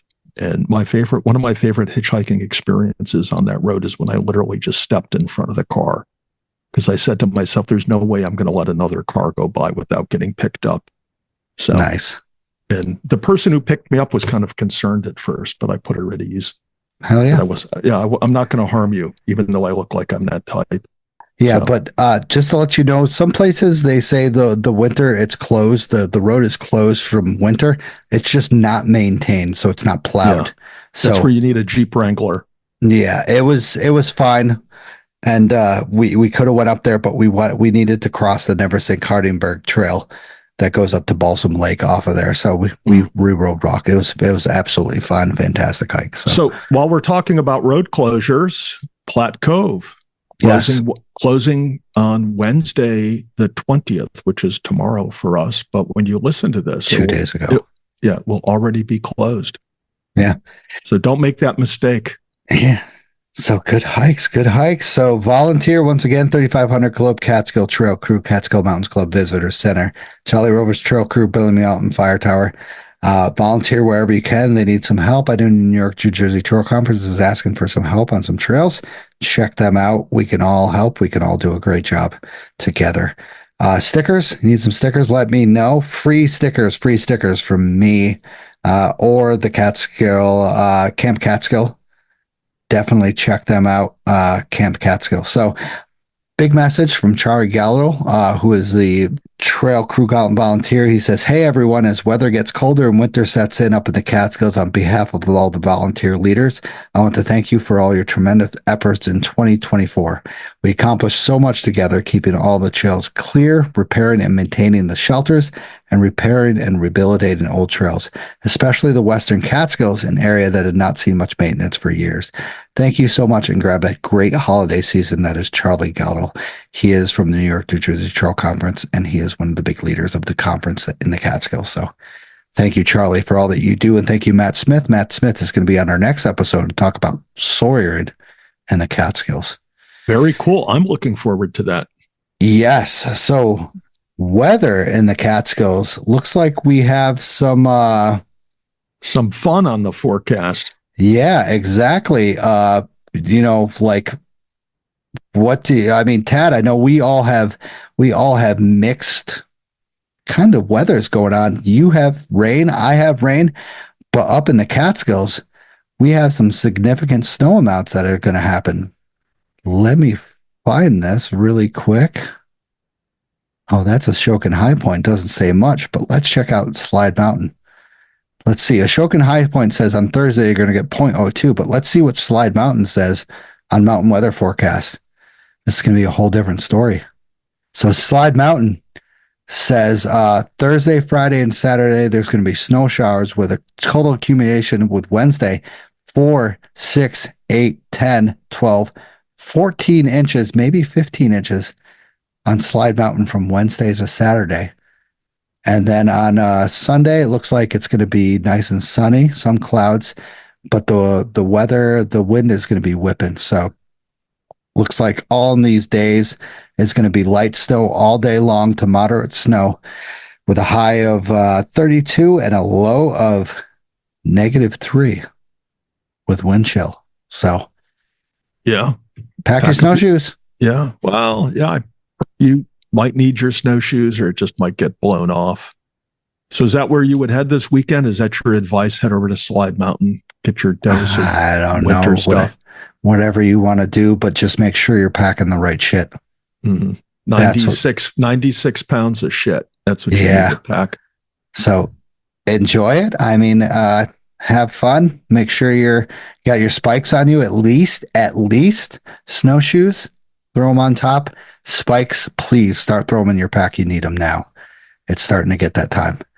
So at least we're getting rain. At least we're getting water, stuff like that. So how about our last sponsors? Then we'll head on to the guests of the night. How about it? Sounds good. Let's bring it on.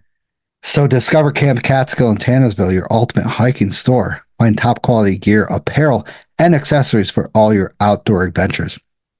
Our expert staff is here to help every hiker from beginner to seasoned pros. We also carry a variety of unique Catskill souvenirs and gifts. Visit us online at campcatskill.co or in the store to gear up for your next journey. Adventure starts at Camp Catskill. Also discover beauty in the Adirondacks, Whites, and Hudson Valley with scenic route guiding. Our expert guides to ensure a safe, unforgettable hike experience tailored to your skill level. From breathtaking vistas to hidden gems, or if you're peak bagging to just simple day hikes, we'll lead you to the best spots and back. Book your adventure today and explore nature's wonders with scenic route guiding. Check them on all social media platforms. Also, if you mention the podcast, you can get 10% off. Use the amazing code word Mountain Lion.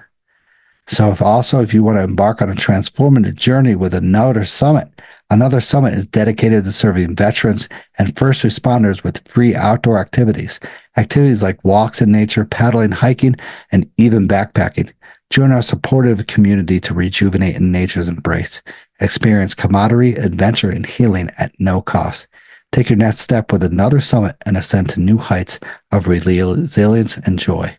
Apply today on anothersummit.org.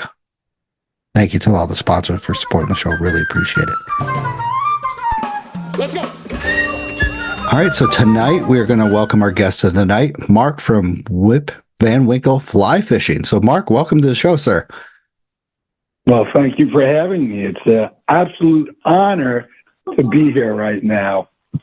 Well, So we know that Mark has never listened to the podcast before. With that, No, I haven't. At least he's honest. So Mark, you're a fly fisher. How about you give a quick background about yourself? You can tie it in with your early younger life into fly fishing and stuff like that. Okay, well, I grew up in the village of Irvington, New York, which is right next to Terrytown. It's about 15 miles north of the city of the Bronx. And it's named after a famous author named Washington Irving, who wrote the story about Rip Van Winkle. And basically what he did is he, I'm sorry, I got a 6-year-old running around here. No problem. And he's not mine. So, the tenant. So basically, I grew up in Irvington, and we have that famous author, Washington Irving, who wrote about Rip Van Winkle, went up into the mountains and met some Dutch people playing 9-pin, which was bowling, and he had some grog and fell asleep in the mountain. He woke up 20 years later, and the world has changed. And that's why I'm called Rip Van Winkle Fly Fishing, because it took place in the Catskills. And it's a little village I went to. I had a friend that had a summer house up here in Phoenicia, and I always liked it. And I was in the insurance business, and I retired from that. And I said, what am I going to do with myself? And I always loved fishing.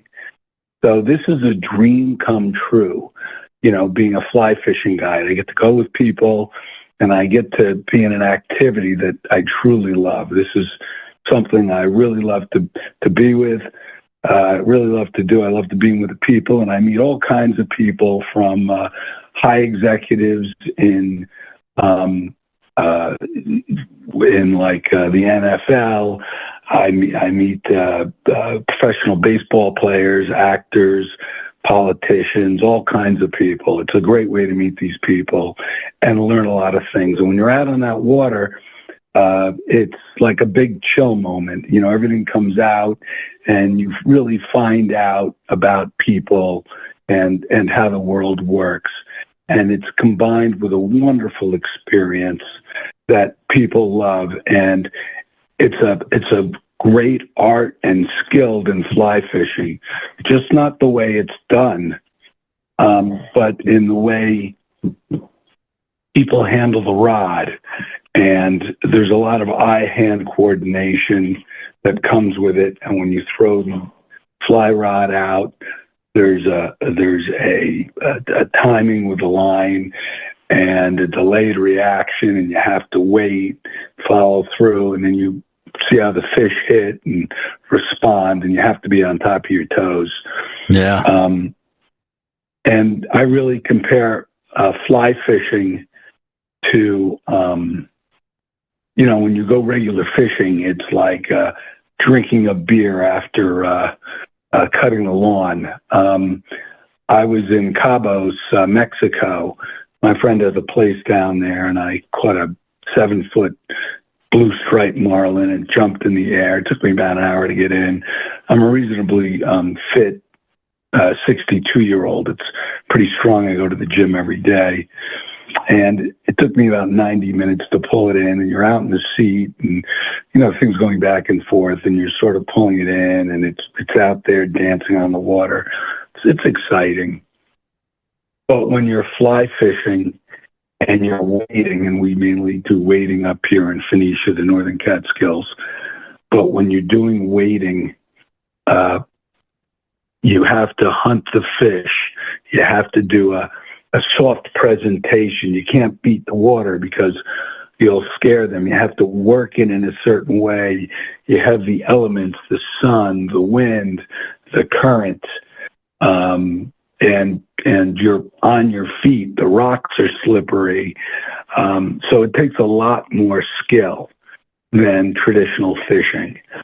And, I've done the big stuff, the medium, and catching these Catskill trout. And I'll tell you, it's the most difficult, skilled, sporting fishing you can ever do. I meet people from all over the world. Sometimes in the morning, I have somebody from Australia, and in the afternoon, I have people from New Zealand. Wow. Taking out people from Japan, France. And it's really surprising, though, but the birthplace of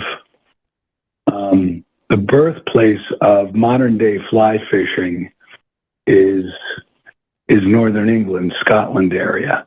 Mm-hmm. And believe it or not, I'm finding that not the best fishermen come from that area. Some of them come from places like France. It's unbelievable. The Japanese are very good too. I had 2 Japanese guys show up. They were using the Takara rods. I might not be saying it right. It's a telescopic rod. They're usually, 10, 12, 15 feet long. They have a line tied at the end of it, and they just throw it out. No reel. A lot of times in the mountains of Japan, they're very fine trout up there, and they do it. These 2 guys came in with matching outfits. I thought they were a bobsled team, but they were very into this and Nice. very excited, and they like it. The Japanese are really they're known for being good fishermen too. What kind of got you into fly fishing in the later part of your life? Like, did you do this as a kid and such? I did a little bit as a child. As a matter of fact, I remember my father took me out opening day. I grew up in a family of country club people. And my father, my mother, they were both club champions when it came to golf. And I really didn't like it. I wanted to be at the pond on the golf course and go fishing. And as I got older, the fly tying kit my father got me when I was 6 years old, I started using it more, and I ran into some other people, and I found out how to use make some fancier patterns, and I started to use them. And when I got bored of bass fishing, and I did a lot of striped bass fishing too in the Hudson, I said, "Geez, I could just go up there by myself and do things." And I forced myself into doing it. It wasn't easy, and I did a lot of it myself in the beginning. But it really wasn't until I started talking to some of the older guys that gave me techniques, taught me how the fish were reacting, and I got more interactive with people that I really got much better at fishing. So, and it was a long process for me to really do it on my own. And one of the benefits I believe I do myself, I do for people, is I know exactly what needs to be done, how the fish are going to react. And when I take people out from England or certain other areas, these people, they just practice casting in a certain way. And that's nice and all, but there's a practicality to doing certain things. And a lot of it up here is flip casting.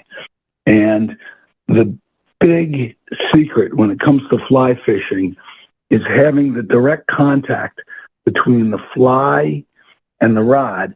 So when they grab it, you're going to hook them right away.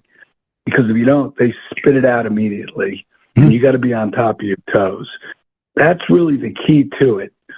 And when you hit the water, I mean, everybody's seen. Have you guys seen The River Runs Through with Brad Pitt? Sure. Yes. Yeah. Okay. Everybody's seen that. Remember when he's on top of the rock and going back and forth with a fly rod, and they're like, "Oh, he's doing a figure eight. Isn't that wonderful?" And that is so sacrilege. it's really making a mockery of the sport, because the trout are very timid fish and they spook easily. And if you're going to throw the rod back and forth a lot, you're going to scare them. So when it comes to being realistic, that part of that movie was very false. It was a very false premise what they did. So when it comes to casting, you don't have to go far.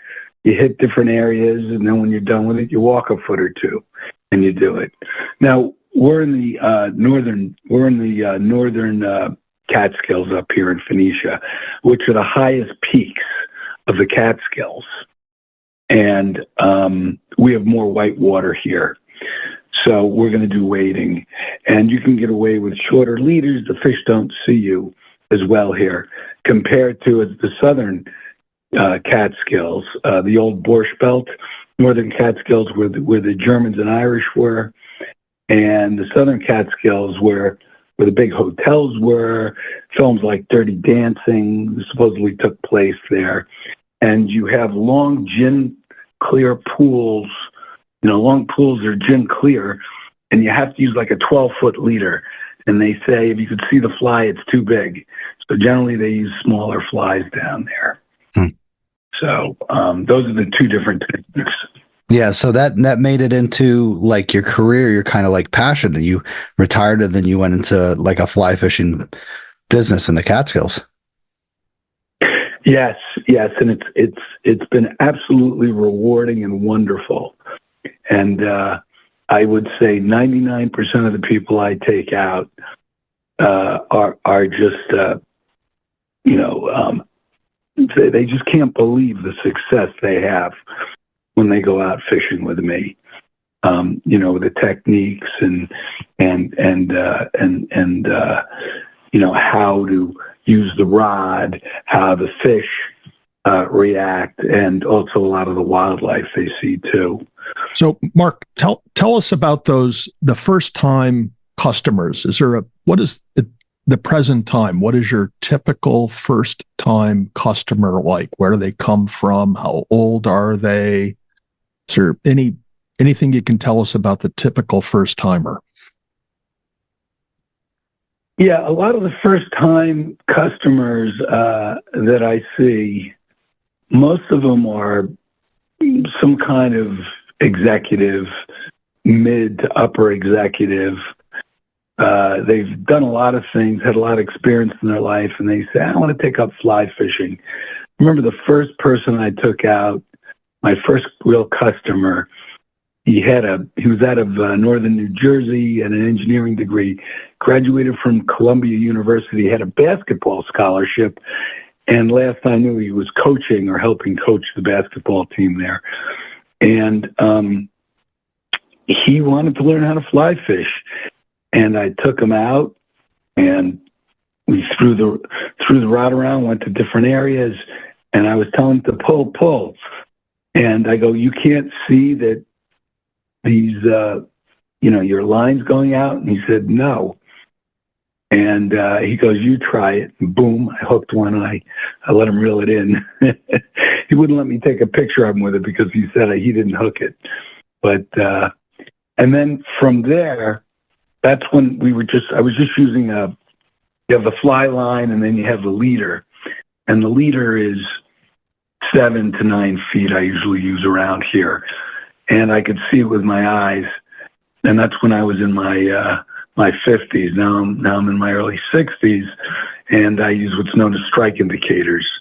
And it's like a little sort of bobber or a piece of yarn, and you can see the hit more. Before I wasn't doing that. So it helps everybody. I call it using training wheels. And it's all different ages, and male as well as females too.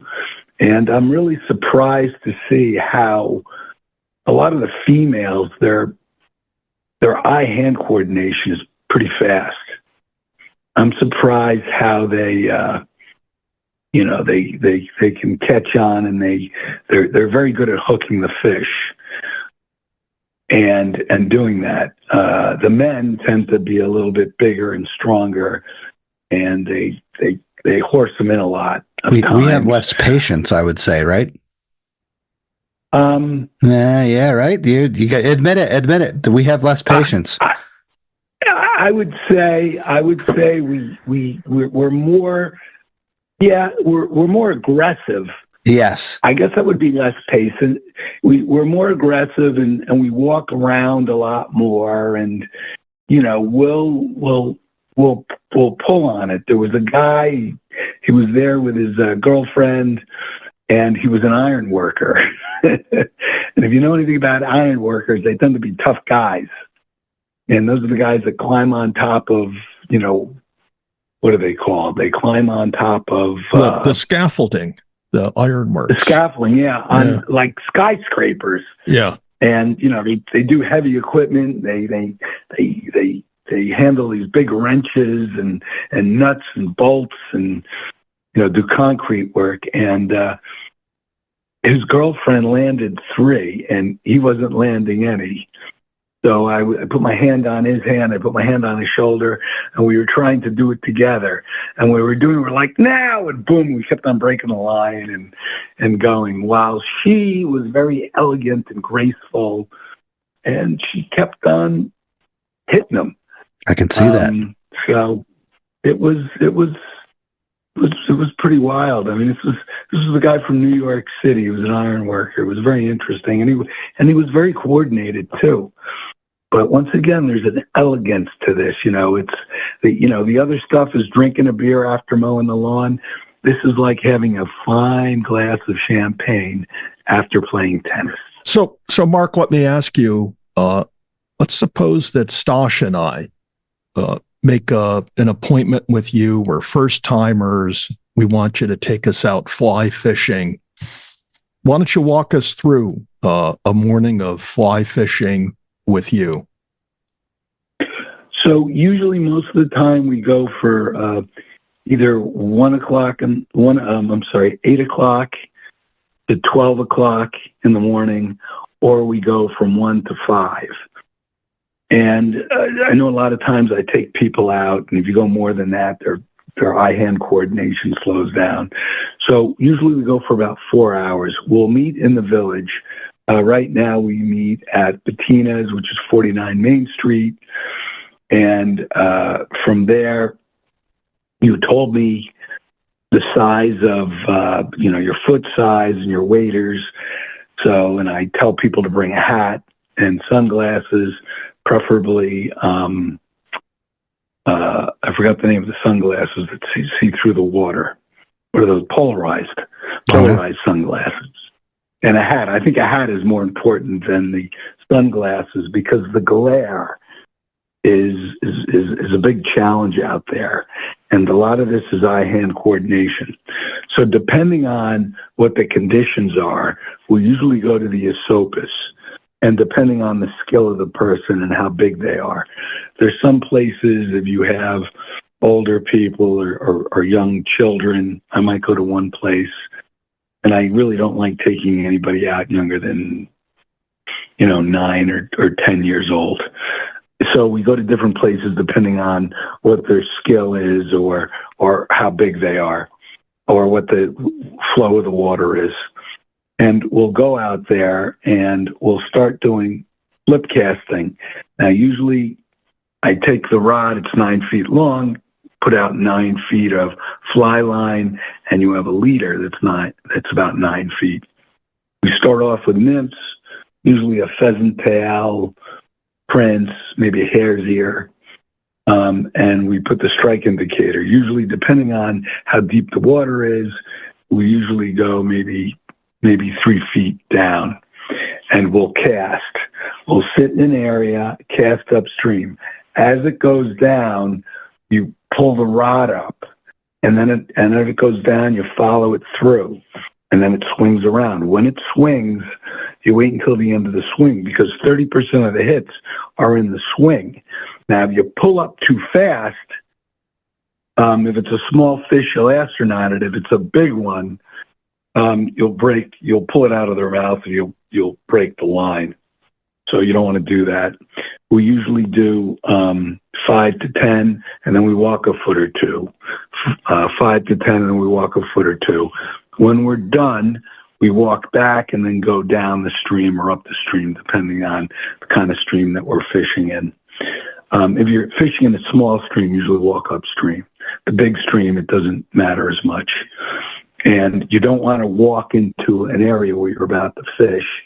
You want to approach that area. You don't want to walk through it and then fish in it. You want to fish towards that area and then go to a different area. A lot of times the fish get spooked. So we start off with that. And then from there, we usually go to a wet fly or soft tackle that you throw it out and let it swing up. It represents a nymph turning into a fly or fly hatching. Those tend to be very effective. When you look at some of the old men and ask them what they're using, I don't know. What kind of fly is it? I don't know. Can I take a look at it? Get out of here. Da, da, da. Usually they're using additional wet flies. You got to experience it. It's hilarious. Yeah. So Stosh and I, other than bringing a hat and some polarized sunglasses, we don't have to show up with anything. We're out for about 4 hours. Do you show us how to gut and dress and cook a trout when we're out with you? Yeah. Well, getting back to the results, most people catch between 2 and 6 fish they land, and they lose between 20 and 30 fish. Oh, They're wow. tough to catch. Most people throw the fish back. I've kept some myself, and unless I'm going to eat it that night, I don't do it. If people want to keep them, which sometimes they do, I gut the fish, and I'll teach them how to do it. Trout have very small scales, so you don't have to gut the all you have to do is gut the trout. You don't have to you don't have to scale them. Gutting it basically is where the sort of anus is. You pull it up there, you go through the stomach, and then you just pull out everything out of it, clean them off, and that's pretty much it. A lot of people do fancy things cooking the fish. I'm more of a traditionalist. A little bit of garlic, onions, some butter or olive oil. They're very good to eat. Up here, there's brook trout, and they're usually in the smaller streams, and you have to hunt them down. They spook like crazy. Some of them are in the Esopus. They're very hard to catch. We have rainbow trout here. This place is polluted with little rainbow trout. A lot of them tend to be in the aerated, rapid water. And then you also have the brown trout, too. Indigenous to this area are the brook trout, and the rainbows were imported from California, and the brown trout are from Germany. The brown trout tend to be... Yeah, the brown trout tend to be the hardiest, and they can handle the hotter waters. Trout like cold, aerated water, and that's why they're in the mountains in these conditions. And there's exceptional beauty up here. I mean, I see so many things. I was fishing with a guy. He was, God, I can't remember where he was from. He was an interesting person, though. And he goes, yeah, I've fished a couple times. I said, let's try in the more advanced water. So we were doing it, and he goes, I caught a little bit, and I sort of straightened him out. I said, look, you can't let the line so loose. You can't pull it tight. You got to go down with it. That's it. The guy caught on. Unbelievable. And then when we were walking downstream, and there was a calm area, I saw this duck flapping around. So, God, that's an injured duck. And as I did, it was going towards the shore away from us, and I see this big black thing. And I said, oh, my God, it looks like a beaver. And as it pulled it up, it actually killed it, and it was black with a thin tail. I took pictures of it, and then I brought it to Steve that owns the Colonial Inn. It's another interesting story. But Steve is the oracle at Delphi when it comes to trout and wildlife up here. And he goes, that's a mink. Yeah. He goes, they're killers. They're freaking He insane. told- I never knew that, and I'm really a fisherman. I really love fishing. I've had my hunting license. I really haven't done much with it. I like shooting a bow, but for me, I love fishing, and I don't know as much as I should about the other game and stuff like that. But once again, up here, I learned by talking to other people. And some of the people have been up here. Steve has been up here since he's been 3 years old. He's originally from Queens. His grandmother owned a boarding house up here, so he used to come up here all the time. And he told me when, I think in the, I don't know, it was the 40s or the 50s, he would sell worms to local fishermen and make more money doing that than what most grown men would make in the summer. It was just wild. But I've had him, I go, look, what's happening with the stream? It's too much here of this. He goes, go to this other place, go to Delaware County, and there's this place with a post office, and you got this little stream here, and, hide behind the rocks and throw it in this area, and boom, guy's always right. Yeah. Guy's always right, and he says, it's too hot here, but they're looking for the cold water, go over there. So Mark, you were talking about like the times you trap, like you get as a fish per day. What would you say a successful day when you're out in the streams are? Like fish, like catching fish. How many fish? Well, my personal record is 44 in the hand. I probably lost like another 100, 150. Wow. But that's a really good day trout fishing. And you got to remember the Esopus River now, they stopped stocking it. Yeah. They haven't put rainbows in there in years. And I think in the past 5 years, they haven't put any brown trout in it. And the fish are sharp here. When you go in and you go to a place where you catch stockies, they'll bite at anything. You come to the Esopus and you catch these natives. It's a different game. So it's all about skill more, right? It's a more lot about of it's skill. Okay. There's a lot of skill involved with this. And I mentioned nymphs, soft tackles, and dries. There's another thing which is called streamers. And streamers could look like a minnow or a leech, something like that. And basically, you sort of throw it out and let it go down and jerk it a little bit, and then pull it up and throw it out. It has the least amount of skill involved with it. Streamers. It's almost like using a regular fishing rod in a way, and that's the one I think you need the least amount of skill with. But trout fishing for these natives, I would say it's probably between 80 and 90% skill. No, Very important. So we had a recent guest on the episode 140, Tony Bonifest. He's I would say an expert fly fisher, and also he was very, very well addressed with the reservoirs and stuff like that. Now he had an opinion, and he said the reservoir trout tastes better than the rivers and brooks trout. Do you have any input on that?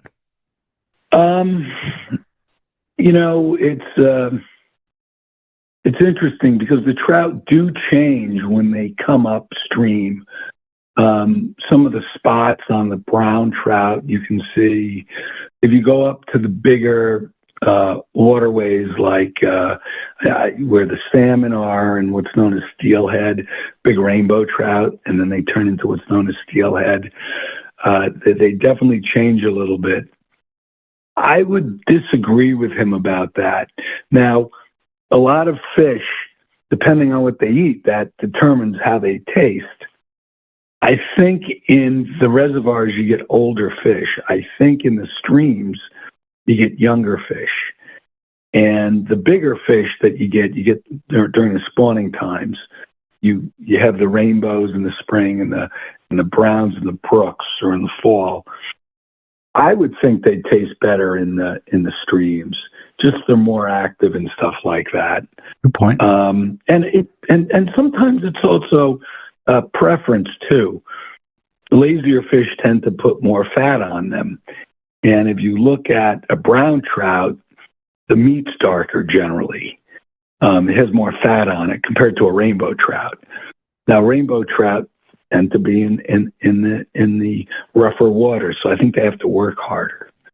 And it's really wild. In the spring, you'll be on top of some mountain, or in the Woodland Valley stream or some other place, and you'll be in a small stream and you'll see a huge rainbow trout, and the rainbow trout just take off. They're not lazy at all. The brown trout tend to be lazy. They'll go into a stream. Some of them won't go as far up as the brown trout. Don't go up as far as the rainbow trout, and they're sometimes they just go and they do their business in the bottom part of the mouth of a stream and then go back again. So and that gives it more fat. Speaking of these different streams, which water course or stream, river in the Catskills is your favorite to fish, and why? By far, it's got to be the Esopus. And why is that? The Esopus, you can walk through the whole place. The terrain changes so much in a small area. It's connected with the Ashokan Reservoir, which 40% of the drinking water from New York City comes from that reservoir. The rocks with it, how it changes and turns, and it has a lot of access. And there's just so much. I mean, several times I've seen eagles come in and grab trout out of it, and you see bear, and you could do a lot. And there's nice little towns and little restaurants and bars to go to. You got the Woodstock Brewery there, or you can go to the Sportsman in the center of town, and then go out fishing, or go in the back of the Sportsman. And I've been back there with people, and I'm walking, and then I'm like, oh my God, I hear something. I look up, my dog's barking, and there's a bear climbing up the tree about 10 feet away from me in the center of town. I mean, there's so much in a little area. What about the Willow Weemock, the Beaver Kill, the East Branch? I thought excellent. I thought the Beaver Kill was considered to be pristine. Yeah, the best of the best. But we're not hearing that from you, Mark. What's up? It's there's a reason why Babe Ruth, Roy Rogers, Mark Twain, Ted Williams all fished here in Phoenicia. The way this stream is, with the rapids and the holes. I mean, it's a very interesting place. Now, those other streams are very good, and you've got Lee Wolf's wife. She's still around. She's like in her 90s, mid to late 90s. Still teaches fly fishing. Unbelievable woman. I had dinner with her son this past winter. We were in Kingston. Very nice people. Unbelievable history. But the fish here are just, they're very acrobatic. They run around. It is true, though. You have those three streams coming together right there. And the Delaware there is an unbelievable river. I mean, there's a lot of huge fish there. I think there's more fish here. And there's big fish here, too. Biggest I've ever seen pulled out of the Esopus was 32 inches. Biggest I've ever pulled out was like a 30-inch brown. So there's some big fish here, but there's huge monsters over there. I know people that fish there, and they catch a lot of fish. Now, unfortunately, this past year, it's very upsetting to me, but we lost our best overall fisherman, Kevin Frazier. This guy did everything. He could fish with a fly rod. He preferred a spinning rod. Absolute gentleman. I used to call him up every morning. Cried like a baby when he died. And he was 60 years old. He had a heart condition. He'd help anybody.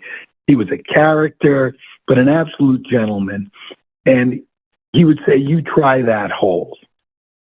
And I would try that hole and I might catch one or two. He would do it and he would pull out big fish. A matter of fact, if you go to my site, Rip Van Winkle Fly Fishing on Facebook, I have a picture of him with two big brown trout, probably between, 26 to 30 inches in the store, the old hardware store I worked out of. The building was just bought. But I took that picture. I'm very proud of it, and I'm very proud to know him. And he's one of these guys that would just tell you, what it is and how to do it. And he was so jovial, and he loved it. Guy loved fishing. He loved life. He loved people. And he was one of those traditional characters that grew up here in the Catskills. I mean, him and Steve that owns the Colonial Inn in Pine Hill, very interesting place to go to. He's got fish mounted on the wall and all these antiques all over the place. The Colonial Inn was started in 1790 by Aaron Adams, John Adams' cousin. And it's just I'm forgetting the word, Presla. I can't forget. I forget these college words. I haven't been in college in over 40 years. It's a huge amount of information. What a great experience. And you're stepping back in time. And then when you talk to people like Steve, who's in his 80s, and he shared this love of fishing and the outdoors, and he reached a level of sportsmanship. And that is, very few people reach that level of being able to fish that way. I mean, these people are legends. More so, I think, than people like Babe Ruth, Roy Rogers, Mark Twain, Ted Williams. This guy, Kevin Frazier, that passed away, unbelievable. And when you would see him, just a really nice guy, from like Mayberry from the Andy Griffith Show, just a really nice guy, carpenter, handyman, grew up in Phoenicia, lived in Phoenicia. Everybody loved him. He was good to children and animals. And, they had a problem. He'd helped you out. He knew how to fix everything. And he was just such a personality, just a wonderful people. And Steve at the Colonial is the same way. And you really got to get to know these people.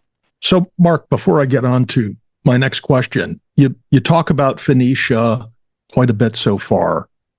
Why is it then that Roscoe, New York, claims to be Trout Town, USA, when it sounds like you consider Phoenicia the hub of Catskill fishing? Well, coming from Irvington, New York, where Washington Irving fell asleep under a tree for 20 years, cover up, conspiracy. It's a fictional tale. Same thing with Roscoe. It's a conspiracy. Phoenicia's better. But I do have to say, there are a lot of fish in Roscoe, and you've got those three great rivers running through it. I mean, just to have three phenomenal rivers. In Phoenicia, you have the Esopus. Now you go over 28, you go west past Pine Hill, Bel Air ski area, and then you go into the Delaware watershed area, and you've got the East Branch of the Delaware, the Bashkill, I think it's called, through Fleischmann's, and there's really good fishing there too. Mm-hmm. But in that area, you really have a very high concentration of fish, and those streams are bigger than the Esopus. Would you agree that the Shandaken portal plays a role in the quality of the fishing of the Esopus? Good question. It's a very good question, and I debate this all the time, especially with the old timers. I'm not a have worked on farms. I worked on a kibbutz, but I'm not really an agricultural person. Now, when I talk to some of these other people like Steve from the Colonial Inn, he blames a lot of the problems, and he remembers when he was young, you would go there and use shag darts and catch your limit of 3 huge trout within like an hour. He said the fishing was that good back then. Now the fishing is not that good in any other area now, but it used to be really good. And he blames it on the portal. Now the portal carries water from another reservoir by the Balboa Reservoir system, about 19 miles, and then it goes into the Esopus, about 3 miles north of town, 10 miles north of the Ashokan Reservoir. And if you go when the portal's really going out, it's throwing brown water there. And the way that fish hunt, trout hunt, they have big eyes, they hunt with their eyes, vision, and when it's cloudy, it's tougher to catch them. A lot of times I go farther downstream. Once again, when I take people out, it depends on what the conditions are. That's one thing. Another thing is people like Steve and certain other people are very angry because they think it affects the insect life.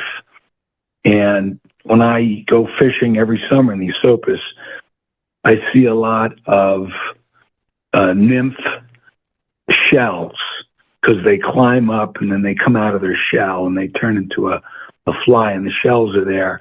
I've seen stoneflies, Isonychias, other ones there. But, I wasn't a big fisherman, back in the 60s. I was born in 62. But when I talk to people like Steve, he blames it on that. Now, there could be some other factors, too. For instance, there aren't as many houses close to the Esopus as there used to be because of the floods, and then they get condemned, and the city takes over the property. So that could affect it. Maybe there aren't as many dairy farms around. I really don't know. I couldn't tell you. I remember hearing that the water from the upper reservoirs of Schoharie and the Gilboa Reservoir brings in warmer water to the Esopus, and that kind of scares off the trout because it's warmer. And it doesn't scare it off. They can't really do their thing because they don't want warm water. Well, fish are cold-blooded animals, and their metabolism is based on body temperature. So if it gets too warm, they slow down. They could even die. And if it gets, when it gets really cold, they slow down, and their metabolism slows down. I find that the water is colder. Now, you got 19 miles of underground water, and when you go underground, it gets cold. So I think it gets colder, but the problem is it throws out brown water sometimes, a lot of times. And I don't know if there's a leak or there's a break in the pipe, because I think a lot of these things were done in the 20s or 30s. A lot of these, our infrastructure was done back then, and a lot of it is aging. You have 18 or 19 big reservoirs most of them were man-made, and they're all gravity-fed to feed New York City. So I'm sure there's some problems with it, and I think I don't think it's the water temperature. I think there's a hole in it, and it needs to be fixed. Some people tell me the intake pipe is too low or too high, and it's sucking things in. I know there have been lawsuits that Trout Unlimited put on it. So, and I've talked to engineers too that tell me things like that, they're worried about just getting the water down to the city and forget about the fish. We got to make sure we get the water. So we're not going to worry about that. While if you go to the Delaware, it's they treat it a little bit differently. So, but what the real story is, I couldn't tell you. It's tough. it baffles the mind. Just what really happened to Rip Van Winkle. Same thing. Still trying to figure that out. Who falls asleep under a tree for 20 years? Cover up, I tell you. Yeah, right? Cover up. Yeah. It's So, Mark, I think that kind of wraps it up. I'm thank you. I'm glad you could join us on the show. I really appreciate you taking your time and enjoyed it just on the show. So, what about, we have a thing called post-hike brews and bites. Now, after doing your local fishing, like your fly fishing expedition that you have, where do you like to go afterwards? What would you suggest in the Catskills that is your favorite? favorite place to eat, drink, walk around. I mean, a lot of times I enjoy the Woodstock Brewery's a nice place. There's another place. It's like an English inn. It's at 212 and Plank Road. And that's a beautiful place called Oliver's. That's a great place to go to. There's a bunch of other little places to go to on the off the beaten path. But one of my favorite places to go to is called the Colonial Inn. I mentioned it before, and Steve's there. There's antiques everywhere, mounted fish. They even have like a map of Manhattan from 1776. And on it, it shows where the brook trout are, the mountain lion, the bobcat. Nice. Mountain lion, nice.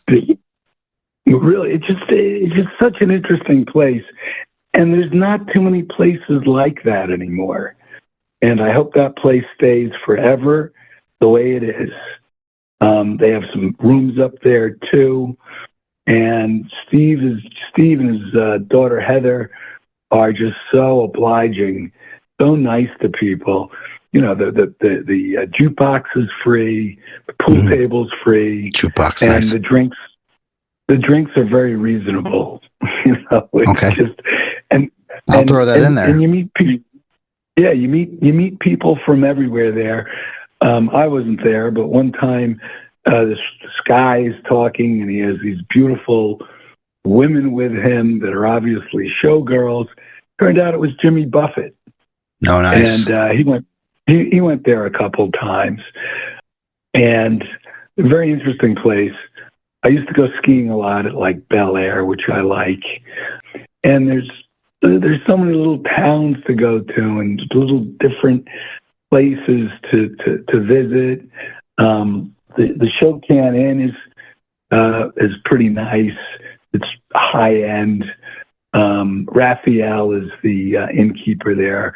Just a stellar individual. Really, really wonderful guy. Tell him I sent you. Right. Raphael's a lovely guy. I keep on saying, come out fishing with me. Yeah, okay. He's always busy. You know, he's probably in his mid-30s, maybe early 30s. Awesome. Yeah. We'll throw the Colonial in there. We haven't heard that yet, so that'll be a good addition to our post-hike brews and bites. So Yeah. All right. So that kind of wraps up the show, Mark. I really appreciate you joining us. I taking your time out and telling us about the great fly fishing in the Catskills. I really appreciate it. Yeah, it's really, once again, I mean, people from all over the globe I've taken out. Matter of fact, last year I took out a guy from South Africa. Very interesting guy. Yeah, I think he was a psychologist.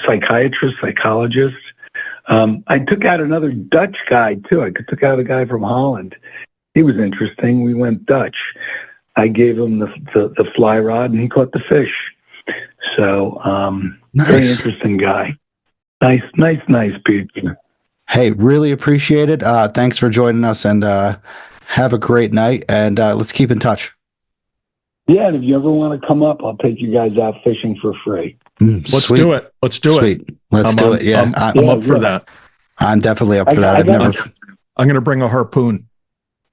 I got a cabin up there too. If you guys want to stay, I got a 3-bedroom. So you if you guys want to Wow. stay overnight, be my guest. I mean, it's I'm at the top of Woodland Valley. So Oh, nice.